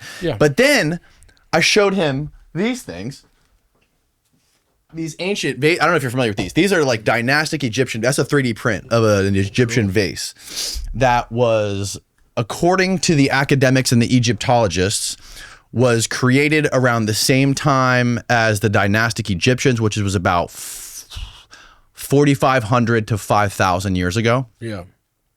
When they only had copper chisels and pounding stones to create things, right? And there's even depictions. There's depictions, drawings and stuff on caves and tablets where they show how they made these. And they show them like going like this on wheels and stuff. But this guy who lives down the street from here, Matt Bell, here they are. That's how the Egyptologists believe that these were made, right? So these are made out of granite, some of the hardest, like rose granite and red granite, right? Some of the hardest stones on Earth. And he had these measured at a laser light scanner thing at some big aerospace company. And this vessel is the ones that he purchased, the real ones from ancient Egypt, are perfectly symmetrical within like 1/1000th of a human hair.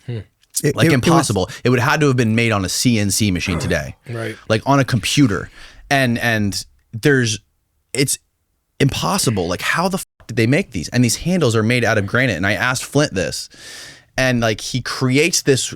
It's like this, to me, it's like a cop out where he says, "Oh, it's bullshit. People like him." Don't deserve to talk about this stuff or question this stuff because he's buying these vessels that are contributing to cartels that are selling them, and it's this underground black market. I don't want to be associated. I don't even want to be in the same room with one of these ancient relics. This is what Dibble told you? This is what Dibble told me. And it's the same thing he's doing with Graham, trying to call him a Nazi. Yeah. I see. Would be my criticism of Dibble, is whenever he turned it into a personal attack that he's Nazi white supremacy. Now, look, he said that he didn't do that, and I don't know, and I'm not interested interested enough to go and look into it. But I think he was saying because of some of this Victorian literature is, has this romantic, noble, savage type of thing, and there's racism in it, that makes him racist. I do not believe for a second that Graham Hancock is racist. Right. Sorry, I don't. Right. Do I think he's full of shit? Yes. Is Dibble 100% right? No. And is he kind of have an annoying personality? Yes. I can see why people don't like him. It is an annoying personality of this guy, Graham Hancock's got this cool thing going. It's kind of interesting. And Dibble, well, you're wrong. And yeah, that's kind of annoying. It is kind of annoying, but it doesn't change. And when people come in here and they're unwilling or unable to say the words, I don't know, it's always it's a red flag. Yeah. It's a red flag. Yeah. Yeah. It's a red flag. So yeah, going back to Hillman and Ruck. So, I mean, these guys, you're saying because just because Hillman and Ruck believe that drugs were everywhere in antiquity and probably had something to do with Christianity. No, well, go ahead. Sorry. You interviewed a lot of people who think otherwise, right? I mean, well, you have to. You have to, right? And most of these people that are saying otherwise are in universities and have some of them they're professors of religious studies. Some of them, okay. But you got to take this on a case by case basis because when you're creating a conspiracy theory, you like things that are very vague. So they say, well, this academia. My experience has been totally different. Every single person I've contacted, from Patrick McGovern to Jan Bremer, Bart Ehrman, name it, dozens and dozens of scholars over the year, Ann Taves, Hugh Urban. All kinds of people who study these things. Everyone that I've reached out to, they're like, hey, how's it going? Sure, you can ask me questions. These people have no reason to talk to me. Why would, they're always everybody that I've talked to has been totally willing to answer what were probably stupid, uninformed questions from me, and were totally nice. I never sensed there was any conspiracy at all, but they're working in a discipline in which you lead with evidence and then come up with theories. You don't come up with a theory and then look for evidence. And I'm not, but let's be clear, I'm not accusing Hillman or Ruck of doing this. Carl Ruck has made an enormous contribution to the humanities. Without him, as Chris Bennett told me, you wouldn't be able to write a PhD thesis on these things. He is a pioneer in this, and what he's done is enormously creative. But nobody's going to be right. Everybody now that may seem right in 50 years, a bunch of it will probably be wrong. As Richard Knowles says of this type of scholarship, we wash each other's diapers. They'll contribute a little bit, then the next generation, that was a bunch of shit. You wash it off and you start again. It's a long process. What you have to be careful for is when people combine these things with political and theological agendas. I don't care that Graham Hancock's made a bunch of money. Great, wonderful. He's very industrious. He's very creative. There's a lot of good things you could say about him, but I do think that he's taken his readers on a ride. But so what? I mean, they're fantasy books. Where you have a problem is a lot of these people think that it's real. But I don't, unlike Dibble, I don't think there's some nefarious thing with Graham Hancock, like, oh, he has some secret agenda. I don't believe any of that. Personally, that's just my opinion. Yeah, I think they're good fantasy books, like Von Daniken. Von Daniken stuff, I just did Magicians of the Gods or something, same thing. I saw you got Jason Giordani. This is a genre of books that take aliens and mystery cults, and there are tens of thousands, maybe hundreds of thousands of them. Yeah. You go to Inner Traditions, Bear and Company, these books are unlimited. It's the same elements reworked, and they're pretty much all the same, and they make the same claims. Once you read enough of the books, you start to see larger patterns. And you start to go, okay, I'm starting to understand this more. And of course, it all comes from the breakdown of Christianity, which we should talk about. This tradition of book I thought it was from the 1960s. You find these books going way back in the early 1800s and even in the late 1700s. Whenever you have Christianity breaking down, like around the time of Isaac Newton, people start looking for more scientific explanations for things. Okay, so then you get into the 1800s and you have the birth of psychology, anthropology, and religious studies. Right. And what they're looking for is, initially, like anthropology they were looking for evidence that Christianity was true, right? But essentially what you have, you probably already understand this. What happened were explorers were going all around the world, and they were finding other flood myths, other serpent myths, and they were going, hold on a second here. They got a flood myth? Well, you can imagine what people in the church thought. Well, this came after ours. This is just a copy of Noah's flood. This is just a copy of the book of Genesis. It must be, because our story, many people today have a hard time believing that many people for a long time believed the Old Testament was literally true, that everybody was related to Noah, everybody was related to Ham. That was our ancient kinfolk. And if you could trace the lines on ancestry, it all goes back to them. Most people today, it's hard for them to believe that. Yeah. Many, many people believe that for many, many years. That story started to break down when they started finding the other flood myths, the other serpent myths, and they went, uh-oh, we got a problem. So the job of people in religious studies and all these different disciplines, and mythologists like Ruck and them are in now, was to try to figure out this relationship between the mystery cults and Christianity. Which came first? Did these primitive, what they thought of as primitive belief systems, did they come first? Did we come first? And so you start this game, of which is called mythography. And you have in Britain what are called the mythography wars. This was like contemporary debates over, say, like the 1619 Project or something. This is how hot this shit was in the 1800s. This was a major theme of intellectual life, maybe the primary theme of intellectual life. An obsession over the origins of religion. An obsession. You know, I thought before Nietzsche, God is dead, I thought that was kind of the beginning of it. That's the end of it. By that time, Christianity was basically dead. By the time of William amongst intellectuals, by the time of William James in the late 19th century, the 1880s, he wrote his book, The Varieties of Religious Experience, being contrary and saying, okay, amongst intellectuals, it's a fad to say religion is this primitive superstition. I'm going to look for something in psychology and biology that it may be inherent to who we are as people. Maybe you can't get rid of it. Maybe it's not a tale from an earlier stage of evolution. Maybe there's something to it where you can't get rid of it. That's the tradition that we're in. The psychedelic literature and psychedelic studies are not a part of the history of science. Now they are, but they're part of the history of religious studies. It comes out of these battles, of which go back hundreds of years. Does that make sense? Yeah, kind of. The flood myths. That's something that Graham Hancock talks about too. That's one of his biggest questions. Is like, why are the flood myths everywhere? You know, and his hypothesis is that there was a cosmic impact at the end of the Ice Age. There was the Younger Dryas, right? Which, it's I think that's pretty legit, man. I like that theory. I'm a believer. Oh, hey, look, each their own. And then that, you know, it melted the ice caps. I mean, and that created a big flood that took out a lot of the megafauna in the North American continent. Yeah. Not so much in Africa, which is why there's a lot of big megafauna there still. Yeah. And none in here. Could be. And then that was something that was around the world, which inspired those flood myths. Could be. Any kind of large scale theory like that is probably going to be almost always wrong. You need to people need to think on a much smaller scale, because then you have a chance of it actually being true. When you're thinking of large scale, but what they are is sometimes a good starting point. Maybe this happened, and then you start working on other little elements of it. But here's what I was talking about, what you're talking about. Here's a book you should read. It's by Colin Kidd, and it's called The World of Mr. Casaubon. And if you want to understand the tradition of literature this is the book you should read, because it goes into Graham Hancock's forebears and where he got all of these ideas. Mr. who? Casaubon? Casaubon. He's a character in the novel Middlemarch. Causabon. Yeah, Colin Kidd. It's a hilarious book. It's a short book, and everybody should read it who's interested in these topics, because what you get are the original Graham Hancocks. And you get also Carl Ruck's, the people before him, who were saying, you know, people even in the late 1800s were already saying, what if Jesus was a shaman? You started to get books like that. Really? Yes. And you started to get, like, there's a book, Cock Lane and Common Sense by Andrew Lang, who was I think he was British, but he was a paranormal researcher.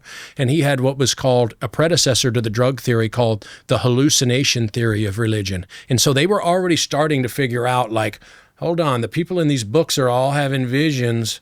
What's going on here? And at the same time, you had Havelock Ellis and other psychologists experimenting with drugs, and they started to put it together. They started to go, hold on a second, what if they were on drugs? Well, you can imagine how this went over. It was taboo then, it's taboo now. Right. You see? But it does make a lot of sense, though. Sure. A DMT experience is like dying. Like, there's definitely clear. I wouldn't have to read literature on it or hear other people's experience first. Yeah.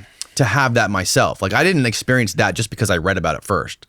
You know what I mean? Like, it didn't influence the way I experienced it. Yeah. Like, it was definitely like a dying and being born again experience for sure. And it was definitely like it was definitely like seeing God or meeting God or understanding like the creation. Like you're flying through this universe, this like you're flying like having the universe ripped open and flying through light arteries, you know what I mean? Sure. And seeing like the foundational creation of what we are, and it's like down to the very fiber of your being. It is, to me at least, it seems like a very, to a lot of people it is. But you know, Rick Strassman has said, what about if it just amplified pre-existing beliefs, the drugs? Because you can cultivate these experiences. People have them naturally all the time, and we don't know. Remember in the spirit molecule, it's like, well, maybe some of the DMT is leaking out of the third eye. Nobody knows. So people do have these experiences naturally. There's a record going back thousands of years of people cultivating them. In Christianity, you don't have to look much further than the New Testament. The origins of Christianity are in the Pentecost. You have all of these people who, were they on drugs? We don't know. Maybe, so, I don't see, there's probably no way to find out. But we know they were experimenting with altered states of consciousness. And where I'm from, you have people doing the same thing now. They're called Pentecostals. Some of them, you know, you go to a serpent handling church down in eastern Kentucky, they're playing music, do-da, do-do-da-da. And it's like jazz. It all starts impromptu. It's not like a concert. Somebody starts one thing, then somebody starts another. You're almost on some like hillbilly John Coltrane stuff. Then somebody gets out the fire, you start burning, then they pull out the snakes, and you're creating this disorientation that leads to altered states of consciousness. And if you walk into one of those churches, people are hopping and down and going buck wild. Right, yeah, and then you have Pentecostals that don't do serpents, that run the holy rollers. Right. So there are many New Testament scholars have argued that this is, or the early Christian communities were doing this. Okay, so were some of them also using drugs? Probably. Probably. But what this turns into amongst the public is they were all on drugs. Jesus was a mushroom, and I got cold on. Jesus was a mushroom. Yeah, like the Allegro stuff. Allegro. Oh yeah, I'm familiar with it. The Allegro stuff. So he ties the connection of the mushroom, basically how it's not pollinated like a normal plant is. It's just it comes out of the ground through the mycelia from the rain, and the rain is the sperm of God, and the mushroom is like the virgin. Well, the mushroom is or not the virgin, but the Immaculate Conception. Well, it is literally the sexual organ of the mycelium. It literally is the sexual organ of the mycelium. That's what it is. That's what the mushroom is. It looks like a sexual organ because it is one. Right. That's what it is. Oh, wow. Right? A deer eats the mushrooms. It goes a few miles. It takes the shit. The spores land. A few days later, a mushroom comes up. The cap explodes. Spores spread it by the wind, spread everywhere else. It's really bizarre. Yeah. And so then you think about how bizarre these studies are at Hopkins. You have this mushroom, you give these people this mushroom, and then scientists are, hold on, maybe this is the origins of religion. The whole thing is bizarre, and people are not covering it. I don't think people are really appreciating that fact of just how strange it is. It is very fucking strange, dude. So we have no idea, no scientists have any idea of what like chemically or mechanically is actually happening. Like what are these pathways like? Well, they come up, okay, now, you know, one of the paradigm, well, it increases neuroplasticity. Yeah. They had this default mode network. That was the rage for a while. They discarded that. They put people in imaging machines so you see colors. Okay, we don't know much. As Roland Griffiths said in my latest article, our ability to measure what's going on in the brain is incredibly primitive. We don't know. He told me all we can do is start guessing at it and throwing different frames of reference at it. And that's what they've done with this religious thing, because perhaps these psychologists like Jung and James, they've provided some of these, they pull in alchemy and all these other things to try to explain this process, because we just have no idea. So no, there is no scientific explanation for it. None. That's insane. It is. To me. It is. And that's what drives even though I know, and Roland said, look, we're not going to figure it out anytime soon. In your lifetime, Travis, ain't going to happen. Not going to figure it out. So yeah, that's built into the human psyche. If we can't even understand it with science, it has to be something that we don't. It's some like what if it is? What if we are contacting some other realm or some other like beings that are from a different plane of existence, right? Like, what if that's true? Yes. Well, in some of the criticism, you notice I put both sides. I put people who criticize this, Yes, you and did. I put boosters like Ralph Hood that says the problem with psychedelic research is it's too conservative. He believes, Ralph, who helped design the Hopkins studies, who's the expert on serpent handling, he says we need to open up the possibility. The scientists are going, well, that's obviously delusion or mental illness. You didn't come into contact with anything. Right. He says that's bullshit. That's anti-scientific. It's a bias against religion. We need to be open to the possibility that these are alternate dimensions. You can go and look at the shamans and they say, how'd you figure out how to make ayahuasca? Well, the snake told me, or the jaguar told me, and everybody laughs, but we don't know where they got it from. Right. To automatically dismiss that Is based on anti-scientific. science is anti-scientific It by absolutely definition. is. Yeah. It absolutely is. It's, and you know, William James said, well, it's fruits, not roots. Who cares where it comes from? I mean, he didn't say, if it helps people, you know, pragmatism says, if they thought they talked to God and that made them want to be a better person, who gives a damn if it's a delusion or not? Right. They became a better person. The fruits of the experience. If it comes from drugs, good. But what I think here's the major point with me and you.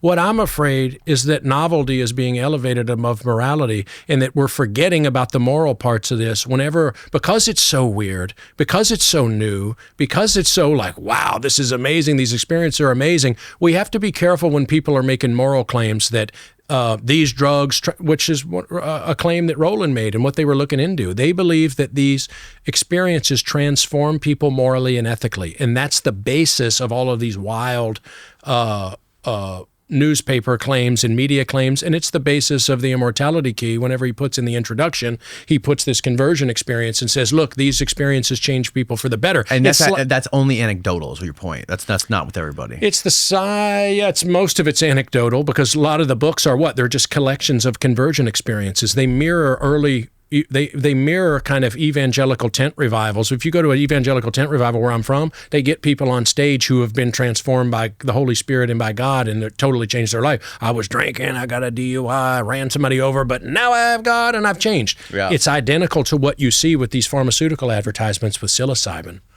You see?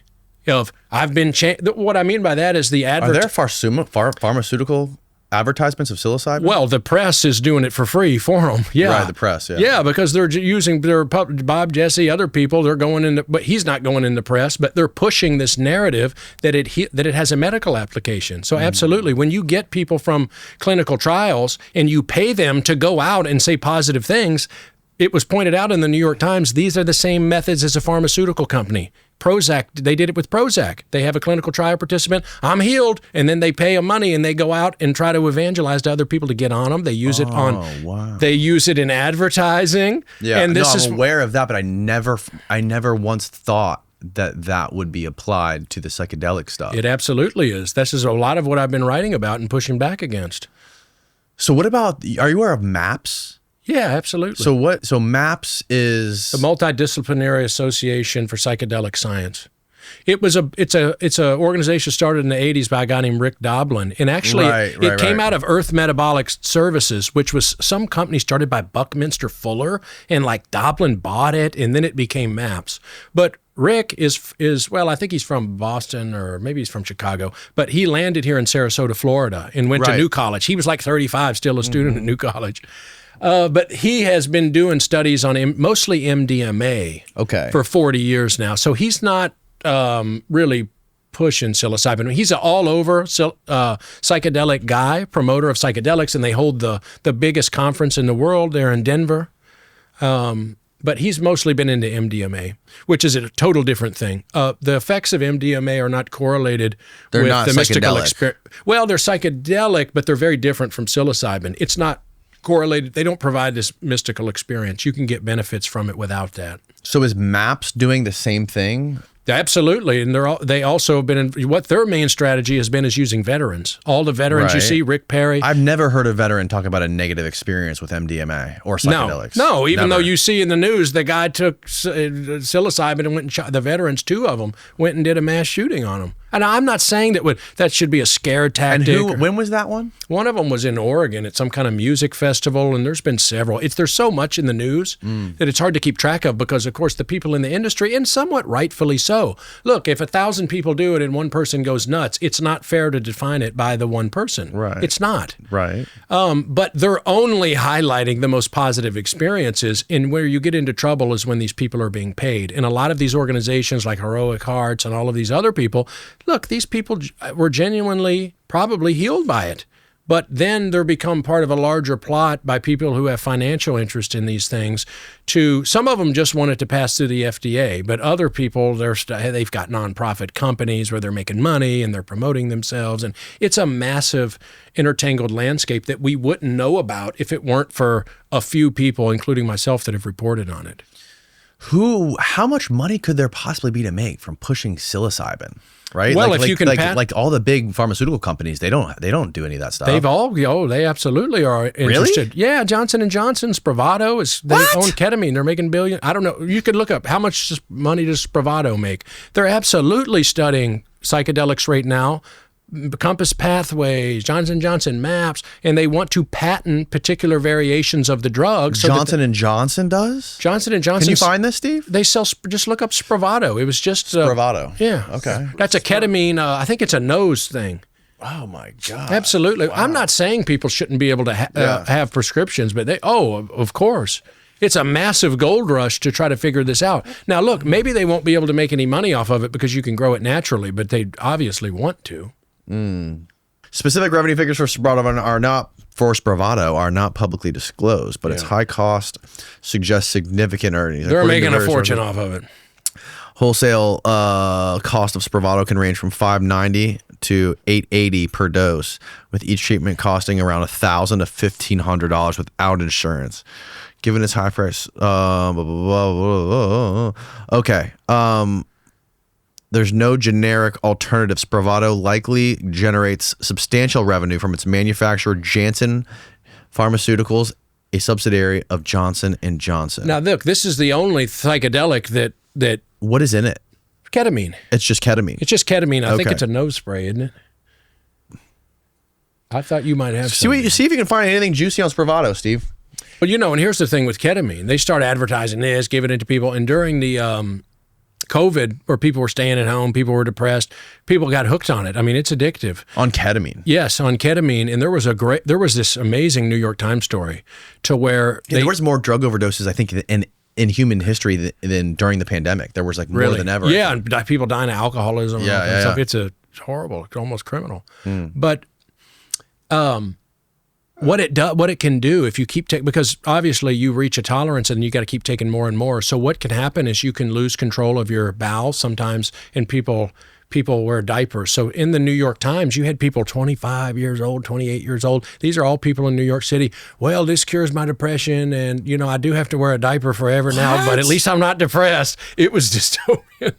Yeah. What? From Spravato? Yeah, well, you can buy, there's all kinds of telehealth companies that provide this shit, and that you just Zoom with them and they say, okay, and then they send it to you. They have to have at least a rubber stamp of, yep, we talked to them and they seem depressed, so there you go. And people take it. So it's not very well regulated. But after this actor died, the guy from Friends, Matthew Perry? Matthew. Oh, I know who you're talking about. Well, when he died, now there's a huge backlash against it because he died. He was on it. Because he was on it. Shit. Somebody gave him a big dose, and then I think he drowned in his hot tub. I think it was in Orlando, wasn't it? No, he was in L.A. Oh, okay. Oh, yes. Yes, I remember that now. Yeah. It was a different guy who died. So you got to be careful of exaggerating the therapeutic benefits and downplaying the risk. But we need to be honest.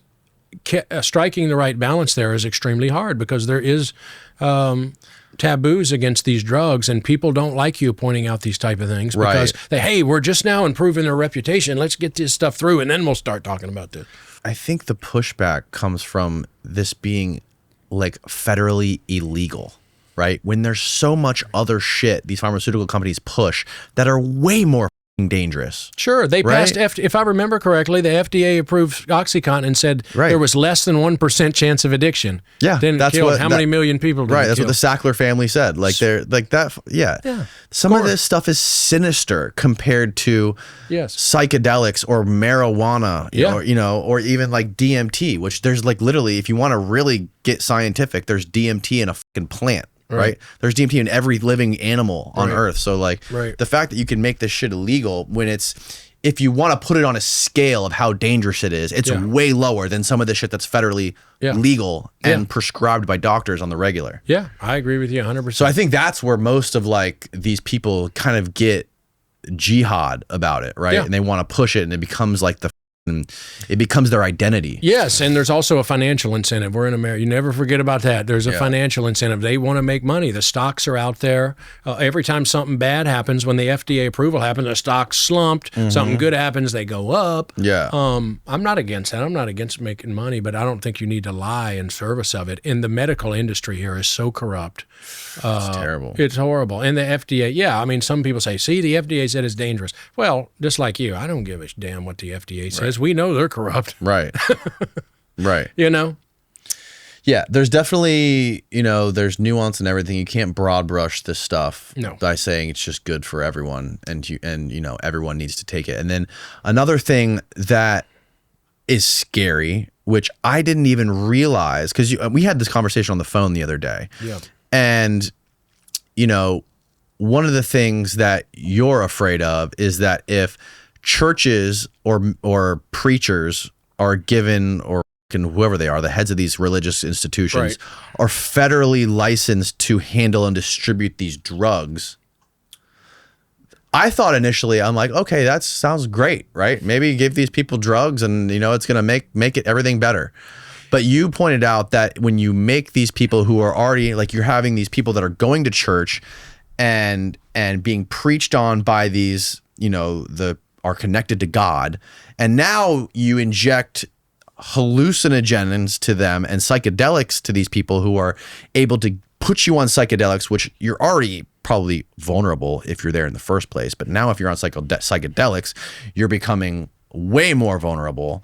And imagine the control that these people would have if not only these people are subscribing to this religion and believing that you are connected to God, but now you put them under the state, a trance, right? Like, I can see how that would be a very slippery You could slope. radicalize them even in this.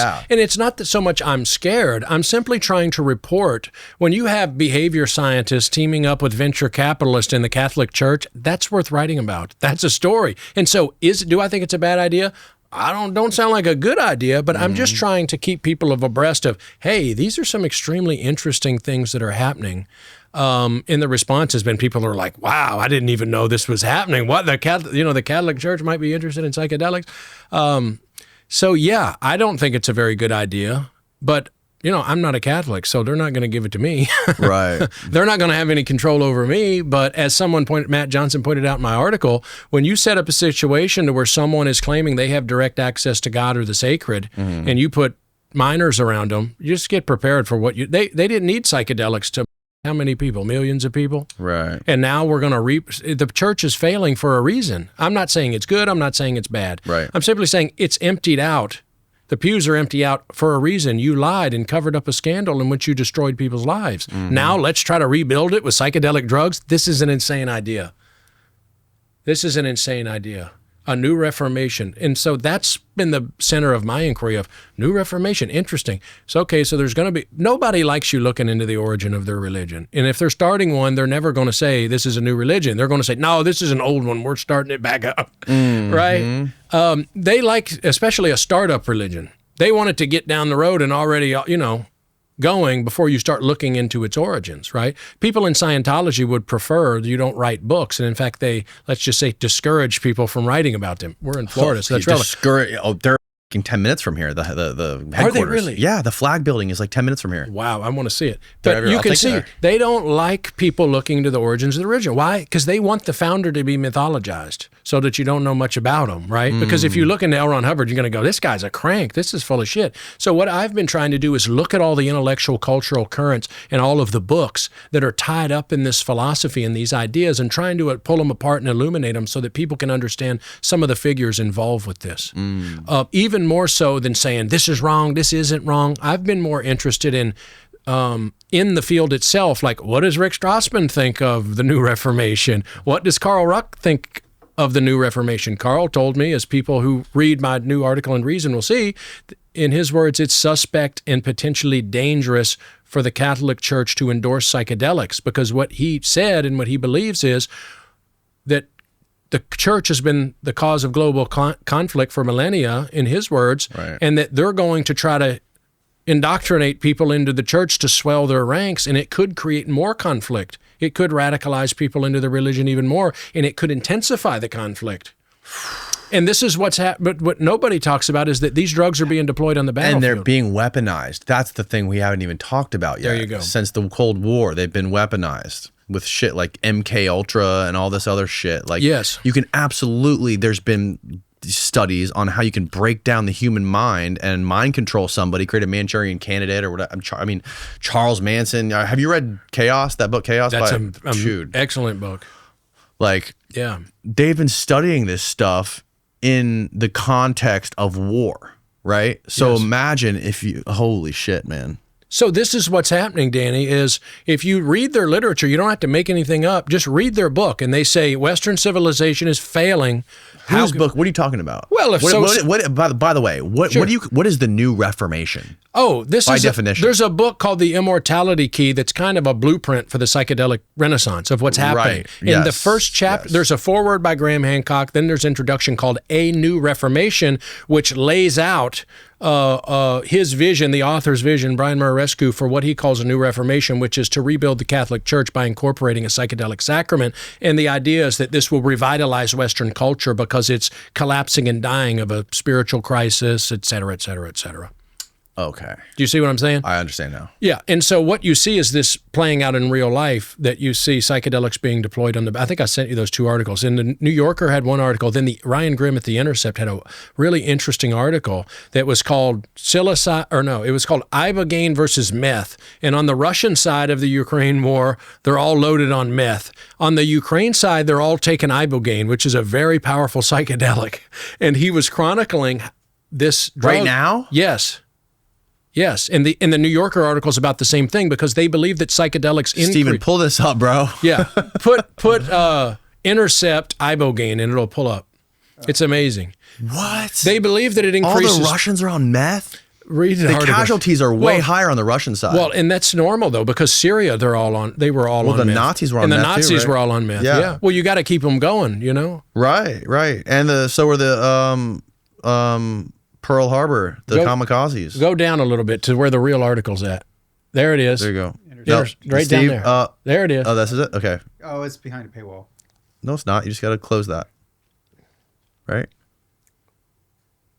Enter your email. Just enter your email. Ukrainian military is experimenting with Ibogaine, a psychedelic drug banned in the U.S. Now, this is fascinating. Do you see this? To do so, it is partnering with founder of the Yippie movement, Irvin Dana Beale. Now, he got thrown in prison. Okay, scroll up. Hang on, scroll up real quick. Yeah.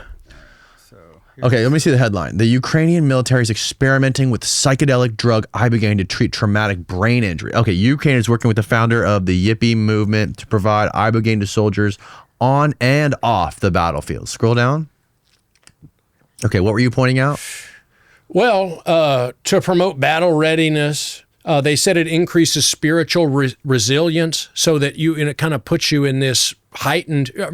Ibogaine's most famous American patient may well be Hunter Biden, who has battled his own drug addiction with help of Ibogaine treatment at a Mexican clinic. At low doses, Beale, whatever, how you spell that. You got to I think get it's it. You Bell. should get it. It's Dana Beale. You should get him on here. I have his Dana phone Beale? number. Oh, He's really? He's old-timey Yippie guy. So they were like anti-war, hippie like Abby Hoffman types. And he is convinced, he's a big marijuana activist who's been to prison a dozen times over this, but he's the one. Rick Doblin of MAPS got him the Ibogaine, and he brought it in because it's illegal. And he brought it into Ukraine and provided it to the military. And when he got back, he was bringing marijuana somewhere in Oregon and got thrown in prison. And I contacted him after I read this article, and I wanted to ask him details about this to write an article. And about 2 weeks later, the phone rang from a prison, and it was him. And he's a wild dude. Is he in prison right now? No, I think he's out. Where is this guy? I think he's in New York. I'll give you his phone number. I got to get him here now. Oh, he's an interesting guy. Wow. Yeah, so they're using this and if you look at the New Yorker article on the same thing, they think that, you remember Terence McKenna's stoned ape theory? Of course. Okay, you know how he said, okay, maybe it part of the theory is that it increases hand-eye coordination, it makes you a better hunter. Edge detection. Edge detection, all of these attributes. Well, who do you think's interested in that? Oh, the military. God, yeah. So what I'm trying to report on is that we're in this utopian mindset. Oh, psychedelics, they'll do all these things, but they're always going to be used for the opposite thing too, and we need to be prepared. Aldous Huxley says in Brave New World, the cost of liberty is eternal. The price of liberty and freedom is eternal vigilance. And so I've always took that to heart. You need to be vigilant. Don't get caught up in the sales promotion. Oh, we're all going to heal each other, and then there'll be a utopian cult, and all war will end. Bullshit. Right. This is what's really happening. Is it all bad? Is this a condemnation of the whole movement? No. There are legitimate medical aspects, but we should also be asking, what else are they going to be used for?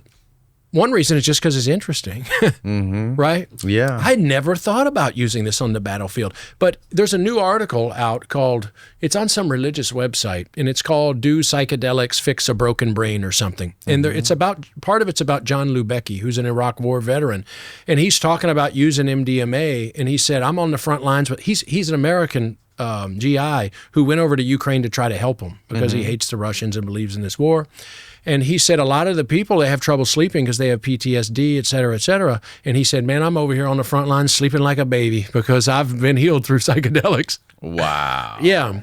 So they have this usefulness. And if you think about it overall, this really could lead to an intensification of war, because during the Iraq War, you can look up these numbers. There was a lot of articles during the Iraq War of how much Prozac and antidepressants they were sending to the front line, because my brother was over there a long time. They kept extending your service date. Well, you'll go home in September. Well, now it's going to be March. Well, actually, it's going to be the summer.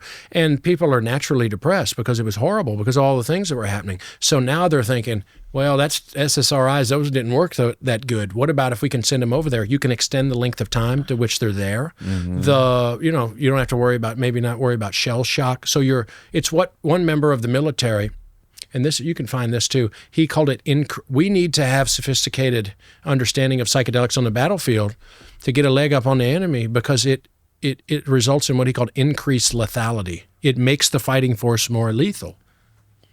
So what you see is, I was joking. How would it make him more lethal if you're... By all of the things I just told you. Increase in hand-eye coordination, edge detection. If you're in the jungle or in the desert, this is an advantage. Right, so but there would have to be like a very fine line you can't cross, right? If you're taking psychedelics, to where you don't want to be like tripping too hard. That's why they're spending millions of dollars. Micro dosing or something. The government and DARPA's dumping $50-60 million into this. Of what we know, they're dumping hundreds of millions of dollars into this.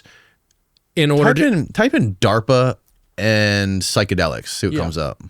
In 2020, they put $23 million into it. That's in a Nature article, which is a very prestigious journal. In 2020, they put $23 million. $23 million. So you know it's more than that now. DARPA is exploring ways to remove hallucinatory side effects from psychedelic medicines while retaining their therapeutic benefits. Now, do you see this? DARPA's granted $27 million to UNC Chapel Hill. I think that's David Nichols, the chemist David Nichols, who made a lot of the psilocybin for Hopkins and made all of the MDMA for the MAPS trials. He makes a lot of these drugs, and he works for DARPA. Yeah, you should have him on, too. He's from Kentucky. He's another part of What's his name? Dave Nichols, Nichols. Yeah, really interesting guy. Knows he's a chemist, and his son also does this, and he speaks out a lot, and he knows a ton all about the chemistry side and everything else. He knew. I think he knew Albert Hoffman. He knows. Yeah, all these why people. wouldn't DARPA and the military, like that's such a silly thing to overlook. Why wouldn't they be fucking dropping millions of dollars into this stuff? If you can chemically enhance cognition and effectiveness on the battlefield with drugs, why the wouldn't you spend a ton of money on it? If these things provide general optimization, of course you're going to want it for the military. Right. What about if what about if the Russians get it or the jihad gets it and they're all hyped up on Ibogaine and we don't have any? Well, they might get us, Right. So it's moving in all kinds but imagine this is now when our understanding of it's very primitive. What about when the science keeps developing? Because they've got our best people are working on taking the trip out. Our best people are working on amplifying the good effects, getting rid of the bad effects. So we're moving in. Shayla Love wrote an article, psychedelic journalist. She's at the Atlantic now, I think. She wrote an article called "The Psychedelic Drugs of the Future Are Ones You've Never Even Heard of." At some point, this stuff we think of is going to be looked at as primitive. They're building novel compounds all the time, but who knows what they might do. But you can see a Brave New World type scenario developing. It could go one way or it could go the other, and very likely, like all other things, it'll be a mixture of good and bad. Right. Yeah. That makes a lot of sense. But I think it's important to bring this up, not as a scare tactic, but simply to say, look, you may need to balance out or temper all of this utopian thinking with the realization that there are other things happening. Because a lot of there's just too much. The coverage of psychedelic research has been extremely bad. And one-sided. Yes. Well, not necessarily one-sided, but it's been like a one-front thing. Like it has, and now it's entering, as many people point out. Nothing in this country can be balanced. It can't be balanced like we're talking about now. There's good and there's bad. It's either all the way good, and now it's in a negative cycle. So it's bad. It doesn't work. Blah blah blah blah blah. Right. So it can't. That's Twitter for you. Yeah. It can't just be balanced. So I think hopefully we're moving towards somewhere where it might be balanced. People like Rick Strassman, I think Rick has been better than anybody as far as the major psychedelic researchers, who has always been honest and candid about the dual nature of these substances, and that we ought to be careful of conflating science and religion. That you should be very very leery when someone says, "Oh, we found the answer to all our problems." That's not what science is supposed to do. It doesn't pride itself on finding answers. Yeah. Hey, can I walk out that door for a second and grab my phone? Yeah. I want to show you one thing you'll find interesting. This was an accidental send from Roland right before he died. Oh, is this what I think you sent me this, didn't you? Did I? Correspondence with, can this be on the show or no? Maybe. Correspondence with Travis after a 70-minute call. He's well-intentioned, but his objectives are unclear, and he may be prone to take extreme positions. I will not pursue. Roland. Isn't that an odd text? He accidentally sent it, and then he sent back a thing saying, "Oh, I was just taking personal notes over our phone call. That was nothing." What did he mean by that? By that? Well, I mean, didn't you read it as it's signed at the bottom, right? You see? I will not pursue. Well, obviously, it was meant for somebody else, meant right? for somebody else, right? He said it was a personal note. So who was it to? Bullshit, yeah. And why is he tracking a clinical trial participant, and who's he sending notes to, and why? That's weird. That is weird. Isn't it weird? Did you ask him what he meant by that? Yes. He said, "Oh, it's just a form of personal." Here, come into the mic. We can talk about this. This is going to be in the show or no? Whatever you think. Okay. I'll leave it up to you. How about that? Okay. Yeah. Yes, it will be in the show. Okay. So you asked him about it. What did he say? He said it was just a form of personal note taking. Now, do you want me to tell the story? Because what I just said, I would prefer not to be on the show. Yeah. Do you want me to talk about it again? Yeah. What was the context of that? Why did he say that? Because we had been emailing back and forth, and he was upset with me, and then he called me. He said, "Can I call you?"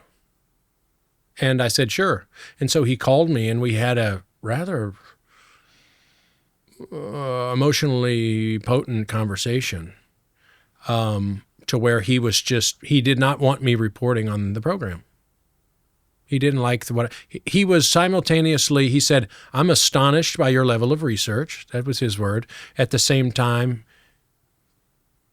he thought that it was threatening their objectives, as you saw in the email. His intentions are unclear. I think he's well-intentioned, I think he's well-intentioned, but his objectives are unclear, and he may be prone to extreme positions. I said, thank you for my first book blurb, which I will now call Extreme Positions. I don't know. It's very weird. I mean, science, you can, if you know of another example of scientists doing that, I don't know, except for maybe pharmaceutical companies, to where they want to control what's said about the drug. Yeah. They don't want you saying, but the funny thing is, I've written a lot about this, and I've never said anything bad about my experience because my experience was good under the clinical trial. It didn't heal any ailment, but it was fascinating. But again, on the Groff thing, it just amplified the way I already was. I was just a more extreme version of the person I already was. Really? Yeah. I mean, I had only when you were under the influence of it, or do you think after? Do you think it had a perpetual effect? It had a major perpetual effect because for a year after, you're still feeling the effects, or 6 months to a year, and you change the sails of your life. I became obsessed with studying this, which perpetuates and keeps determining the course of your life. Because even after the enthusiasm wore off, I was knee deep into this research project. I mean, if you go to my house now, there's thousands of books, many of them rare books on medicine and psychedelics. And I became obsessed because I thought, I'm going to get to the bottom of this. I'm an engineer by trade, right? That's what I went to school for. That's what I've mostly done in healthcare and IT, networking. And so in what I do, there's always an answer. You can always reverse engineer something back in order to find the problem. I'm trained in troubleshooting medical devices. That's what I did. Okay. So I'm trying to reverse engineer it and look back where all of this came from to see, what is this program? What are they doing? What is this all about? Where do these ideas come from? So, so I don't know what the text message, the email, I don't know. I find it odd, but I don't know.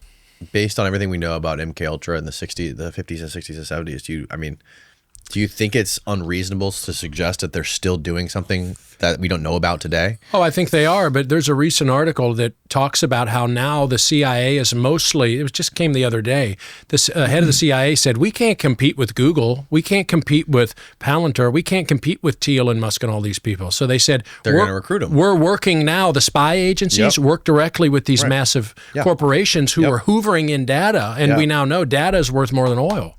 And so the way they're doing it is going to be different. They're not going to be like, okay, guys, it's MKUltra 2, let's start it back up. They're doing it in a different way. And this is what I've been looking into too. Who are these people? Some of them are very odd characters. Yeah, Google was literally created and incubated under the umbrella of the CIA and the NSA. Sure. Like Sergey Brin, there's a great article on this on Substack. I forget the name of them guys, the guy who did it. He did a series on it, on basically how Sergey was being visited at Stanford by multiple CIA people and NSA people, and he was getting his funding from them directly for their search engine, whatever it was called, the name of the software that made the search engine work, and some of the other fundamental mechanisms of Google itself. Sure. So if they were involved in funding it and creating it, why wouldn't they have just full control over it? Like this is a big difference between. Sure, and Oracle. No, this isn't it. The psychedelic renaissance came out of Silicon Valley by a guy who worked at Oracle. Oracle was a CIA kind. That's what it is. Look up Larry Ellison, CIA, and you'll see. Larry Ellison was the guy who was just talking. There was just a huge thing that came out with him recently. We were talking about AI, right? Him and him and Sam Altman together. Probably, yeah. He's extraordinarily rich. What was that recent news about Larry Ellison? He was standing right there next to Trump, giving a speech. Can you find that, Steve? Anyways, but of course you have, Roland Griffiths would compare psychedelics to nuclear power in how powerful they are. Do you think the government's going to just we're just studying this over here, don't worry? No, foreign governments are interested in this. You must be involved in what's happening. It only makes sense for national security. And like you're talking about the birth of the internet and the birth of psychedelic research are intertwined at Stanford, right? There's a great book about this. You should get him on. The book is called What the Dormouse Said. It's an incredible book about the entwined origins of the birth of the internet and psychedelics. What the Dormouse Said? It's called, which is a line from Jefferson Airplane. Feed your head, or who's Grace Slick? Is that Grace Slick? You know that song, Jefferson Airplane, Feed Your Head. Oh, yes. Yeah. You know what it is. Yeah, I know what song you're talking about. Trump's AI deal fueling early There he cancer is. detection from Oracle's Larry Ellison. There Trump he said is. this project is the largest AI infrastructure by far in history. And Elon hates these guys. Well, they're his competitor. Right. He wants his business to do all the work. Oh, Well, what? Elon's doing it open source. These guys want to make, and then they also OpenAI. Sam Altman's trying to take it private, trying to make it from being a open source nonprofit to a private company. Yeah. So they're trying to do one of the most exciting things we're working on. Again, using these tools that Sam and Masa are providing is our cancer vaccine. Ellison said during a news conference with Trump in the Roosevelt Room. Ellison said early cancer detection can be provided with simple blood tests. Artificial intelligence can leverage a look at the blood test to find out cancers that are seriously threatening. So they can take your blood and they can process it through like DNA sequencing and find out what cancers you're predisposed to, and then create a custom tailored vaccine for you to avoid cancer. Yeah. That sounds promising. Could be. No, Or it what might could- be what- like old what- Elizabeth Holmes. What could go wrong? Yeah, right. What could go wrong? Exactly. Yeah, that's him. Yeah, that's crazy, man. Yeah. Okay, going back to the Immortality Key and what we were talking about with this new Reformation. Yeah. So I reread the Immortality Key again over the last couple of days, trying to get a good gist of what it was about, and I've only got about halfway through, so I probably missed some of the key parts where you're basically saying that what the goal behind that book, The Immortality Key by Brian Marescu, is to merge psychedelics with religion or with the church, and to try to revive Christianity and Catholicism by infusing it with psychedelics and getting these people. That's what he argues in the introduction. Yes, he said the premise is this. He says, "Look, the world is in chaos. The United States, we've got deaths of despair, opioid addiction." He paints a picture of Armageddon. Yes, and then, like, let's say a medical ad, he says, "We found the cure." Go to Roland Griffiths, they cut to Roland Griffiths at Johns Hopkins. He's discovered the origin of religion. He has a Johns Hopkins clinical trial participant saying, "I was healed, there was this miraculous healing." And then he combines Roland's research with this search for the origins of religion, and then also adds in a bunch of psychedelic scientists who are interested in pushing this through the medical system. So it's essentially selling psychedelics as a cure for not just medical problems, depression, mental illness, but also the same old utopian stuff that Albert Hoffman and other people were pushing. Albert Hoffman was he's really kind of following Albert Hoffman. Albert Hoffman discovered LSD. Yeah, right. He's a chemist from Switzerland. I'm familiar with him from the Road to Eleusis book. Yeah, fascinating guy. And in that book, he had a rap that he did different variations on his rap, but he gave this kind of rap all the time. The world's coming doing it. He was what Jonathan Ott, who translated, Jonathan Ott, psychedelic researcher. Yeah, I'm familiar with him. You should get him on here. But he, I think like a bunch of people have told us we need to get him. Yeah, I can't get his email address for the life of me, so I don't know how you get a hold of him. But he just popped up. There's a new lecture by him that's amazing. He's in Basel, actually, talking about Albert Hoffman. Anyway, Ott described Hoffman in this lecture as an ecological fanatic who didn't like people. He loved nature. He was very pagan. If you look at pictures of him, he owned this huge strip of land in the mountains of Switzerland, and he thought that industrial civilization was destroying the planet. And so he saw his drug as something that could resolve this. He thought it would revive the ancient mysteries and that it would magically, heal the world and fix the world by fixing the root of the problem, which he believed was human psychology. And so Marescu, really, he's following in that tradition. And what he did is kind of dumb it down and turn it into a commercial sort of Hardy Boys mystery. If you overall, it's kind of like a drug advertisement. It's like the Da Vinci Code for trying to uncover this ancient chemical evidence of the ergot fungus that's grown on wheat or barley that in these vessels that were found in Eleusis. Right. To support his hypothesis that basically it's confirming and kind of building off of Ruck's Road to Eleusis with Hoffman and Wasson. trying to just do a deeper dive on what the actual science is behind that. Can we evaluate? Can we confirm that they were mixing psychedelics with this wine that they were drinking and finding God this way? Yeah.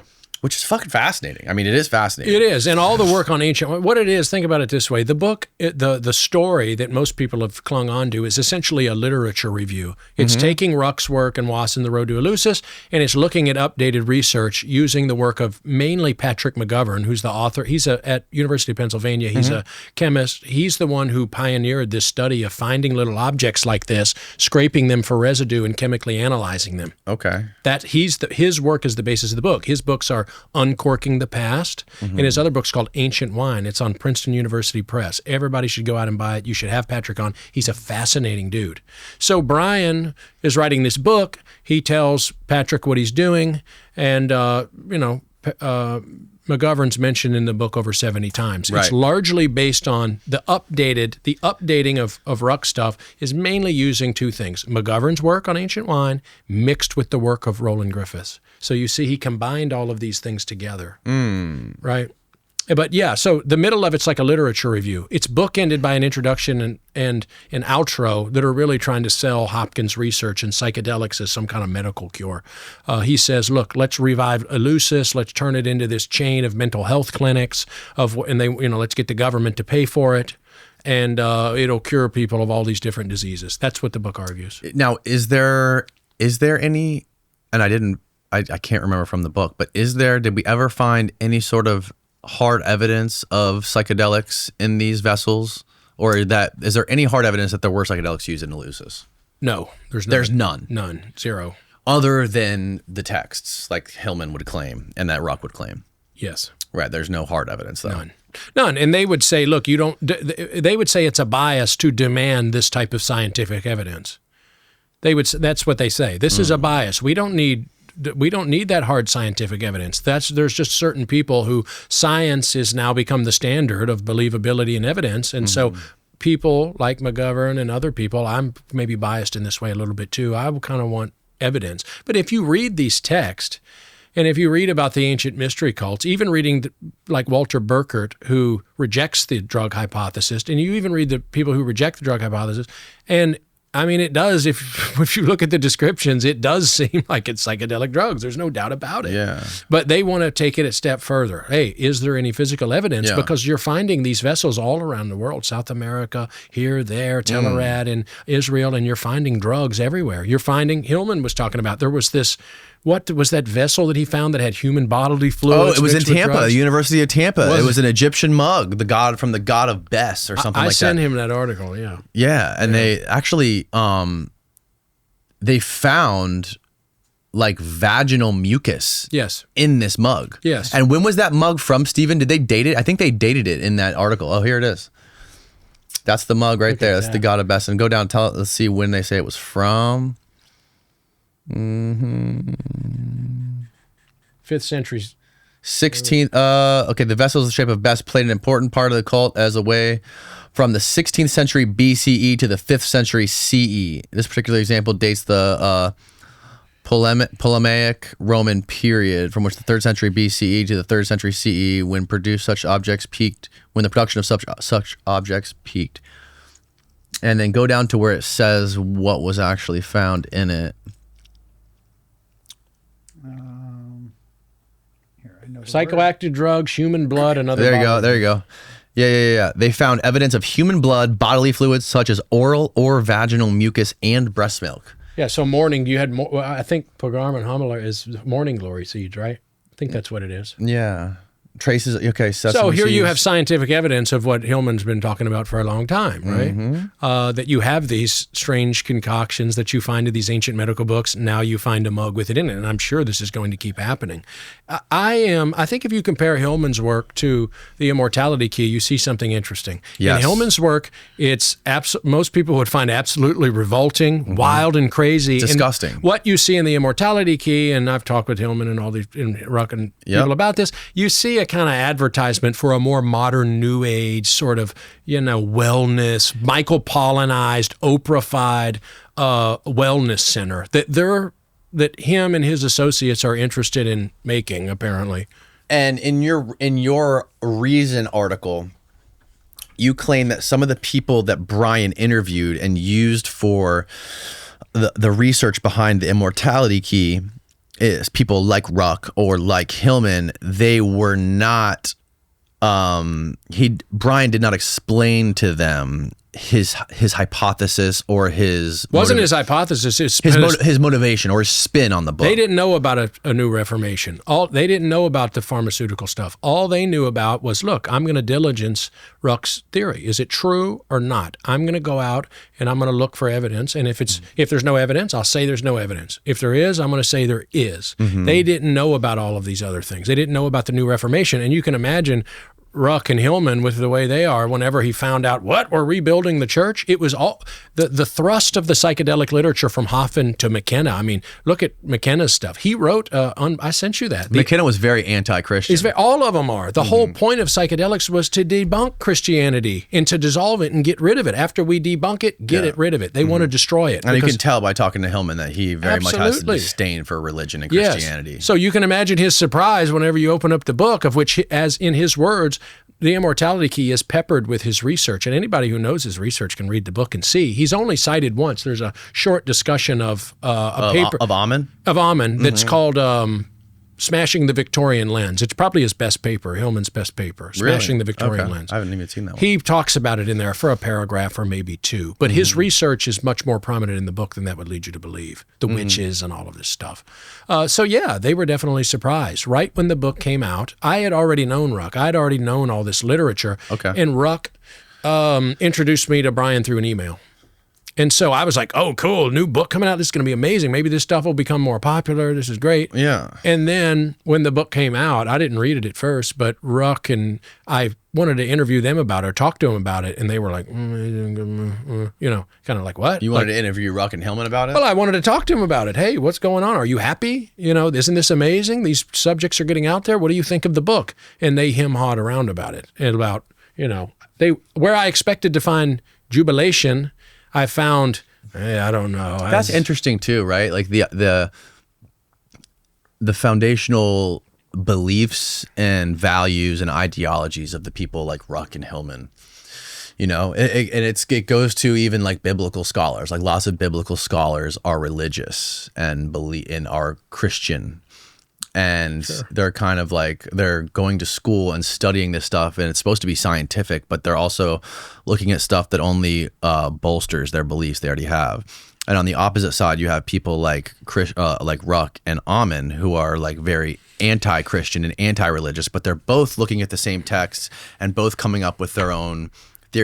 Amen, to his credit, he says he's not trying to get to the intention of the author. He says that he's only trying to say what the texts say. Like he when I asked him about it, he's like, no, I don't care what the intention of the author was. I don't care what their ideas were. All I want to understand is what the texts say and what the context of it was. Yeah, the context is what really matters. And I want to be careful about painting with a broad brush of saying, well, Ruck and Hillman are anti-Christian. It does sound like that. There obviously is a whole group of classical scholars that are anti-Christian.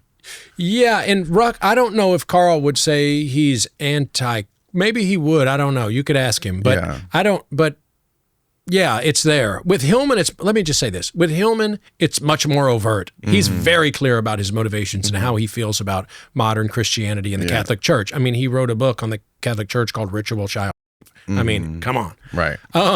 So when you have that's what's motivated the literature. Then you have the Immortality Key come out, and it's, hey, let's, and then he's meeting with the Pope and handing him the book. This is extraordinary. Yeah. Can you explain that part of it? Like, how did Brian get into meeting the Pope, and who was involved in going to meet the Pope, and what were the motivations behind that? Good question. I'd love to hear Brian tell the story. It was referred to in documents that were leaked to me as the Holy Meeting. And so I'll go, wow, a holy meeting. And then somebody sent me a photograph of him handing the book to the Pope. And I went, wow, this isn't just talk, that it actually happened. Yeah. And so all I know is that him and Richard Rohr, who I think is like a liberal Catholic theologian and popular writer who's, I don't know, he's old. I think he's in his 80s. They went and met with the Pope, and I maybe discussed Thomas Merton, who's a Catholic mystic who, I think he was French, but he lived in Kentucky. down around Maker's Mark, Okay. down around Loretto. And so what was discussed, I'd love to know. Maybe Brian will come on and tell you about the new Reformation and the Holy Meeting. So Brian claims that he's Catholic. Yeah, good Catholic boy. He was trained by the Jesuits. He gives the impression that he's a Jesuit, but he's not. He's never said, I'm a Jesuit, but he talks a lot about how his mentality and approach was shaped by his early Jesuit training. I guess he went to a Jesuit high school in Philadelphia. Okay. So that would explain that then. But he's never tried psychedelics. He says, I understand why he would lie. I mean, if that's a lie, I understand that lie because he wants to maintain credibility and not have to be, Yeah. When people aren't it's dishonest, forthcoming which is about unfortunate. Yeah, when people aren't forthcoming, you have to start gathering evidence and information and start putting together a coherent picture and saying what's going on here. I mean, they put up a statue for the Immortality Key in Silicon Valley. That was Elon Musk's brother, Kimball Musk, and Steve Jurvetson, who's high up at Tesla and it looks like Elon Musk's right-hand man. They're very much enthusiasts of this book. They erected a statue at Burning Man celebrating Brian in the book. Really? Yes, and they're heavily invested in the money side of psychedelic medicine. They're funding a lot of it. They want to turn it into a medicine. So you already see there's theological entanglements, financial entanglements. Brian's very involved in the marijuana business. Is he really? Yes. Yeah, he was the executive director of Doctors for Cannabis Legalization. Okay. And I was told that he's also financially invested in hedge funds in marijuana in, I don't know, Denver or California or something. I haven't looked closely into it. So we know there are financial motivations. We know there are theological motivations with the new Reformation. So the question is, what is going on? That's what I've been trying to figure out. Have you asked Brian directly? Yeah, he didn't want to talk that much. He didn't want to talk about it. He answered some of my questions and didn't answer others. What did he say? Well, what was his reaction? But to what? To all this stuff. Well, as far as the new Reformation, he didn't give me any information on that. He just said, I'm a guy who wrote a book and, what you see is what you get. I didn't get any information from him. There was no information on what's going on. He didn't say, this was before I knew about the Pope stuff. He didn't say, well, here's what I'm doing, and there's going to be a holy meeting, and then we're going to get it in there. He very much wanted to separate himself from psychedelic research, that he doesn't have anything to do with Johns Hopkins. He told me, I've never been to Johns Hopkins. I don't really know those people. Which is obviously not true because you found out he does know those people. Exactly. And the religious studies paper that we were discussing earlier, where Roland Griffiths and Bob Jesse and others got at Hopkins all these religious leaders, Muslims and Christians and Jews, and gave them psychedelics. Yes. In the first paper, which Roland approved, they cite the Immortality Key. Later, after a big fight over this, he took it out. So we know they knew each other. We know they were involved. He uses his research in the book. I mean, Roland's research is a major plank in giving it scientific credibility. But no, the answer to your question is I didn't get really any information out of him. He didn't really want to talk about the things that we're talking about. And he never said anything, never reached out after the articles were published or anything like that? No. Never. He didn't really want people writing about it in that way. He likes people that take it at face value because he's pushing himself as the representative, like the new Ruck, like the flame has been passed from Carl Ruck to me. He's trying to create that impression, which obviously isn't true.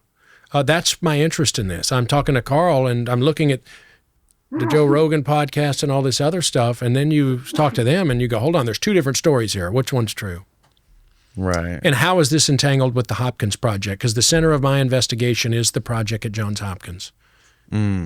Right? So when this research is being used for a new Reformation, I go, well, hell, I got to look into this too. What's going on? And then I read the book and I go, wow, this is fascinating. Rebuild the Catholic Church.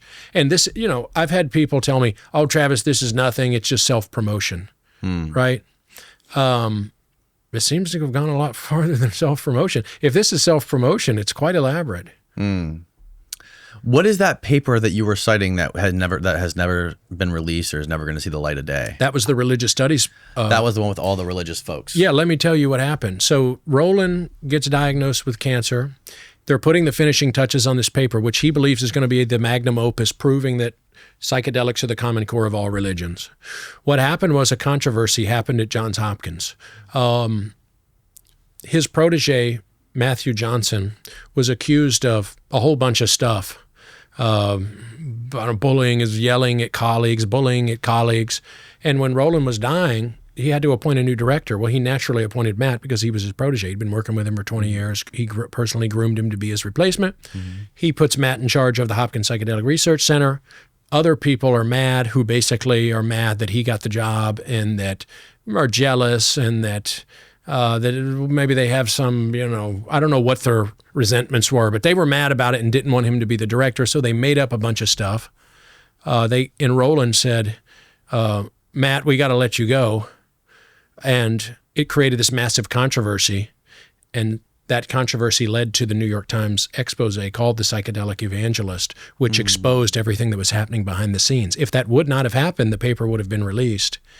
And we would have said, wow, they've proven that psychedelics are the common core of all religion. But because of this controversy that happened at Hopkins, all of these details, people started talking about what was going on. And they went, this is not what you think it is. Behind the scenes, this is a push to incorporate psychedelics into religion. They were taking clinical trial participants like me, paying them to go out and start religious organizations and try to recruit people into it. Wow. And this was being paid for by the heir to the UPS fortune. His name's T. Cody Swift. And he wasn't just funding it and funding all of these groups by clinical trial participants. He was also working on the study. So the funder of the study was working directly with the volunteers in the study. Oh, wow. And if you believe Matt Johnson, they were trying to shape their beliefs and saying, well, when you only rated the experience as a 4, could you bump it up? Wasn't it really a 5? Could you maybe bump it up a little bit? They were giving them spiritual literature to more and more try to convince them that join the movement. And so if you read that Times investigation, obviously these are major ethical transgressions. And so you start to get a picture of what really looks more like a religion than a scientific study. Wow. Right? That's so crazy, man. Yeah. The reason why this information hasn't gone very far is because you can see it's convoluted. People who are doing these things, they're not just going to come out and say, we're starting a new religion. Who wants to join? You see, it's extremely complex, and Bob Jesse was clear from the beginning of starting these studies, look, science is what has credibility these days. We have to push this through science. But he said in a lecture, it's inevitable that it'll turn into a new religion centered on psychedelics. So you've asked me before, but isn't that the good thing? I don't know. I'm simply saying it's happening. I don't know whether it's good or bad. Now, it is odd that the people that are demonizing the old religions are also starting their own. That is odd, right? Yeah. Some people have called it Scientology with drugs. That's a funny way of putting it. Yeah. A lot of this information came out because one of these organizations that they started called Ligare, which is a Christian missionary organization, one of the people that worked for it, his name's Joe Welker. He became unsettled by what was happening, and he left the organization and leaked a bunch of emails and told what he knew and said, there's something going on here that people need to know about. And he published a series on Substack called the Psychedelic Religion of Johns Hopkins. I can't remember the title, but Brian was involved in that. And the interesting thing about that is all the stuff about Brian, a couple of weeks after it was published, all those parts disappeared. But I'd already printed them out. What do you mean they disappeared? They disappeared from the internet. They're no longer there. If you go look at it now, he doesn't mention him. But Substack has this nice feature that it's a newsletter service, meaning when you hit publish, it sends the email to your mailbox. So you have an original record of the original documents. Wow. Yeah. So I looked and I go, hold on, there's a bunch of pieces missing now. What happened? I went back to look at it.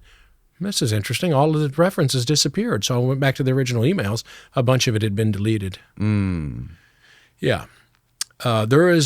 People don't want you talking about this.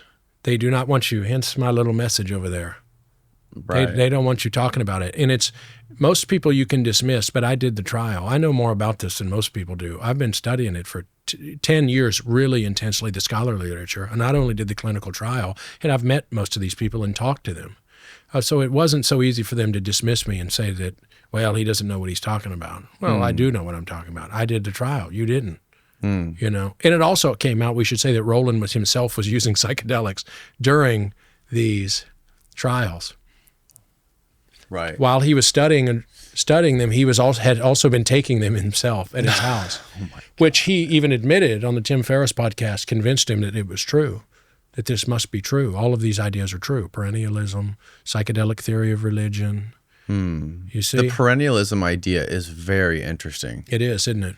How, like, I think the way you described it, how like everyone speaks a different language, but the fundamental archetypal stories are all the same, just like presented in different packaging. Yes, and you know how they came to these conclusions. I'll give you a very, very short summary. The literature that they're reading, what happened, Danny, is people like Mircea Eliade and Jung, what they did is take all of this information on old mystery cults and old religions from all around the world, all the different pagan religions, all the different primitive religions, and they synthesized them. They took reports of mystical experiences from all over the world, they synthesized them into one generic and said, these are the basic features. These are the basic features of this mystical, religious, psychedelic experience. They synthesize them. Do you see what I'm saying? Mm-hmm. And then... But they cherry-picked certain things. Yes. Yeah. Yes. What they're doing is using all of this literature on religions essentially to create a new religion that they believe is a universal religion. And the way that they've done that is by citing literature in which we know that those people, rather than providing accurate information about all these different religions, were leaving out the parts, and they said it themselves, the parts that don't fit and that don't share the common core, we just kind of push that to the side and take an eraser and take that off in order to create this universal religion, which they believe couldn't replace all of these other religions. You see? So what you see is the buildup to a new universal religion. And here's what I think your audience should impress upon them. You know, one of the books that has influenced them is a book called Global Mind Change by Willis Harman, who was at Stanford, one of the early psychedelic researchers. Much of this stuff was funded by the CIA. And really? Yes, he was an electrical engineer and a teacher at Stanford. And he was involved early on with psychedelic drugs, and he was a major enthusiast. Mm-hmm. Really interesting guy, really good guy. But he wrote a book called Global Mind Change. And so really, I think the worrisome part about this, because some aspects, like you say, but that kind of sounds good. Some of it is interesting. Some of it does sound good, but the scale is a serious problem. Anytime you're talking about a global mind change, I don't want that. I'm not interested in that. Change to what? What are we changing to? Right. Because everything is very vague. Well, Rick Doblin says we're all going to get spiritualized. What does that mean? What about if you don't want to get spiritualized? Right. So I can see how I mean it's easy to see the goodness of it all. I mean, from an good intentions, from a good. Well, you know, intentions. the road to hell is paved with good intentions, right? This is why Huxley said the price of liberty and freedom is eternal vigilance. You see, you can't just believe what I was taught early on. You don't allow institutions to self-define themselves, all of them. Or, name a corporation. Well, we're just trying to help. No, they're not. They're trying to make money. Right. That's what they're trying to do. And you got to also know that though they may have very good intentions, what about if there's things they're not thinking of? So when we all participate and we all give our part of the conversation, they may say, hey, we never thought of that. And then it becomes a more constructive thing rather than they're bad, they're evil, let's demonize them. I don't want to be a part of that. I want to illuminate the ideas that are driving them. And so in my latest article, and many of my articles, what you see is just little profiles of the different figures and their ideas. I try to focus on who are the people that came up with these ideas, what are the ideas, and how is that playing out in the world today? Who are the people like Brian that are acting on these ideas? Because that's fascinating, because this is esoteric and magical literature that you have people with enormous amounts of money like Elon Musk. They're the ones funding all of this. They're the ones funding all of the psychedelic research. Really? Silicon Valley's the one. Elon is? Well, his brother, Kimball Musk, and the people around him, yes, absolutely. One of the biggest one is the Psychedelic Science Psychedelic Science Collaborative Funders, or PSFC or something. It's in Silicon Valley. They're the main ones that are pushing this and funding the projects. They get together and they say, what should we fund? What's the strategy to push this through? You see? So yeah, it's all Silicon Valley money. No question. There you go. What is this, Steve? That's it. Man, good job, Psychedelic Steve. Science Funders Collaborative. Look at the team. PSFC is a community of philanthropists dedicated to supporting psychedelic medicine and science. Oh, wow. Who is there? Like a? Oh yeah, let's see the team. See the team. The board. There you go. You got Bronner, the soap man. David Bronner, Graham Boyd, and Michael more. Cotton, Joe Green. Jurvetson. You see Genevieve Jurvetson. She's been very involved in trying to push MDMA through the FDA process. But her husband, Steve Jurvetson, very nice guy. I emailed with him a little bit. He was always very polite. They were the ones who erected the statue of the Immortality Key at Burning Man. But they're also heavily involved with this, and this is all about funding psychedelic research. And there's obviously a for-profit thing in mind, which is not. There's nothing wrong with that. Yeah. It's just, that's who's funding it. These are the people who's funding it. This is just some of the people. There's more people, but. What is that? Can I see the statue? Let's see what the Immortality Key statue looks like. Oh, yeah. It was Burning Man 2023 or 2020. And you said there's one erected in Silicon Valley? No, it was just the Silicon Valley people who put it up. Oh, this? Top article? Yeah, go to that That's top it? article. Yeah, they're the ones who designed it. Oh, it's a big chalice. Yeah. And there were drones spelling out, you must die before you die to die. If you want to live forever or whatever. Oh, that's incredible, man. Yeah. With the key in the side of it. That is awesome. Yeah. That is pretty insane, man. Yeah, and there's pictures of Jurvetson and Musk and Murarescu all in front of it. Oh, with is that Greek shit on the bottom of it? Mm-hmm. Wow. The chalice to Eleusis. Yeah. Yeah. You can say all of this is part of this new I'm Reformation. sold, brother. Bring on the new Reformation. Bring it on, baby. What are we reforming? We need reform. Bring it on. Yeah. Yeah. And then, like, what happens when the government gets control of it? And the government, Yeah, like these it's one thing making it just legal, and it's another thing when the government gets its hands on it. Yeah, and behavior scientists trying to engineer all of this. You got to be careful. What does the world look like with one religion, a one world religion? I don't want to live in it because you look. In one sense, it's a rather banal point. There's a common core to all religions. Well, you could also there's a common core to all music, the human mind, and somebody had a rock or a guitar, blah blah blah. Yeah. There's a common core to Led Zeppelin and Tupac. It's called blues. Big deal. So what? I like the differences personally. I like those little differences. I like little small local places. So I don't like their global mind change. I don't like their new Reformation. I don't like things that are big. Large-scale ideas often have large-scale bad results. That's called the Soviet Union, the Nazi Party. Right. It's not a good idea. When you're mixing futurism with occultism, brain scientists, billionaires who want a global mind change, this is ripe for journalistic inquiry. Yeah. You see? Yeah, and I like what you're doing, following the money, because usually following the money is gonna lead you to the intentions behind this stuff and the truth of what's going on. And unfortunately, one of my weaknesses is the money thing because I have no interest in business. So I hope somebody else gets on this. It's better at tracing money because when I start looking into it, you talk about a ball of yarn. It is the most convoluted shell game you've ever seen in your life. If you're trying to figure out who's funding a lot of these studies, you look into USONA, the Hefter Institute. There are people who are doing this. Mm-hmm. I mean, you can never, and I've interviewed some of these people. Oh, it's like trying to get something out of a mob boss. You ask them a question, they just sit there like this. They don't want to talk about it. They don't, it's odd. When you interview people for this stuff, do you usually meet them in person, or do you often just do it over the phone or email? Or oftentimes I'll do it on Zoom, sometimes on phone if they don't want to do Zoom. But I prefer to do it in person. But it's not, it's not always possible. Yeah. Wow, man. This has been crazy. This has been a mind fuck of a conversation, and it's super interesting stuff. So thanks for doing this. Hey, I really appreciate it. Thank you. It's an honor. What else do you have like in the pipeline that you're interested in looking at? And I'm going to put together. I draw the parameters of the psychedelic renaissance, 1993 to 2023. So the start of the Council on Spiritual Practices to the death of Roland Griffiths. So I'm going to eventually put together a kind of alternative history, an alternative to the Michael Pollan book of what I've found out. So eventually I'll put that together. I mean, it's 10 years of research, and it's now, well over 100, maybe a couple hundred interviews. So eventually I'll put all of these articles together and try to iron them into a book, and then I'll be out of it. I've spent a lot of time looking into this stuff, and so I'm interested in a lot of other things.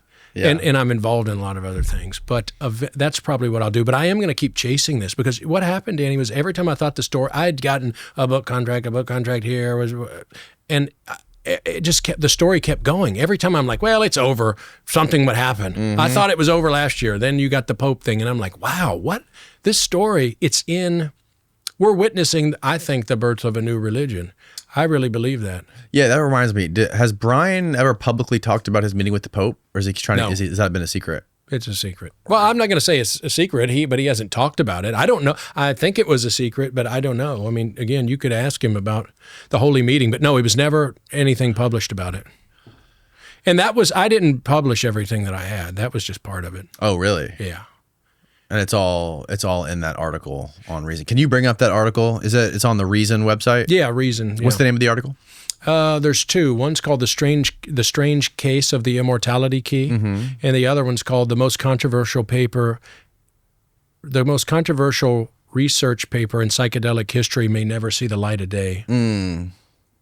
Yeah. Well, you will find something if you look on Reason. Okay, go to magazine. Go to the magazine tab on the top. Okay, go to current issue. Yep. Okay, go down a little bit, just a tiny bit. Okay, a little bit more. Okay, Right there. There it is. Yeah. The most controversial paper of psychedelic research may never see the light. Can you click on it? There you go. That's it. This is it. Now, this will go to, I think next week, this will be, by the time this airs, I think it will be pushed out to the general public and there won't be a paywall. Okay. But I would ask people to read these articles, go back and just read all my reporting on the psychedelic renaissance. And I think cumulatively, you will see a completely different picture from that which the media has presented. And it's all, it's not speculation, it's just reporting. It's beautiful, man. And how can people get in touch with you? They could email me, but other than that, I don't use social media. It's Okay. kitchens.travis@gmail.com. Email me. Okay. Beautiful, man. Yeah. All right. Well, thanks again for coming, man. Thank you, We sir. got to get you on a flight. Thank you. Yeah, it's been See ya. fun. See Thank ya. you. Goodbye, world.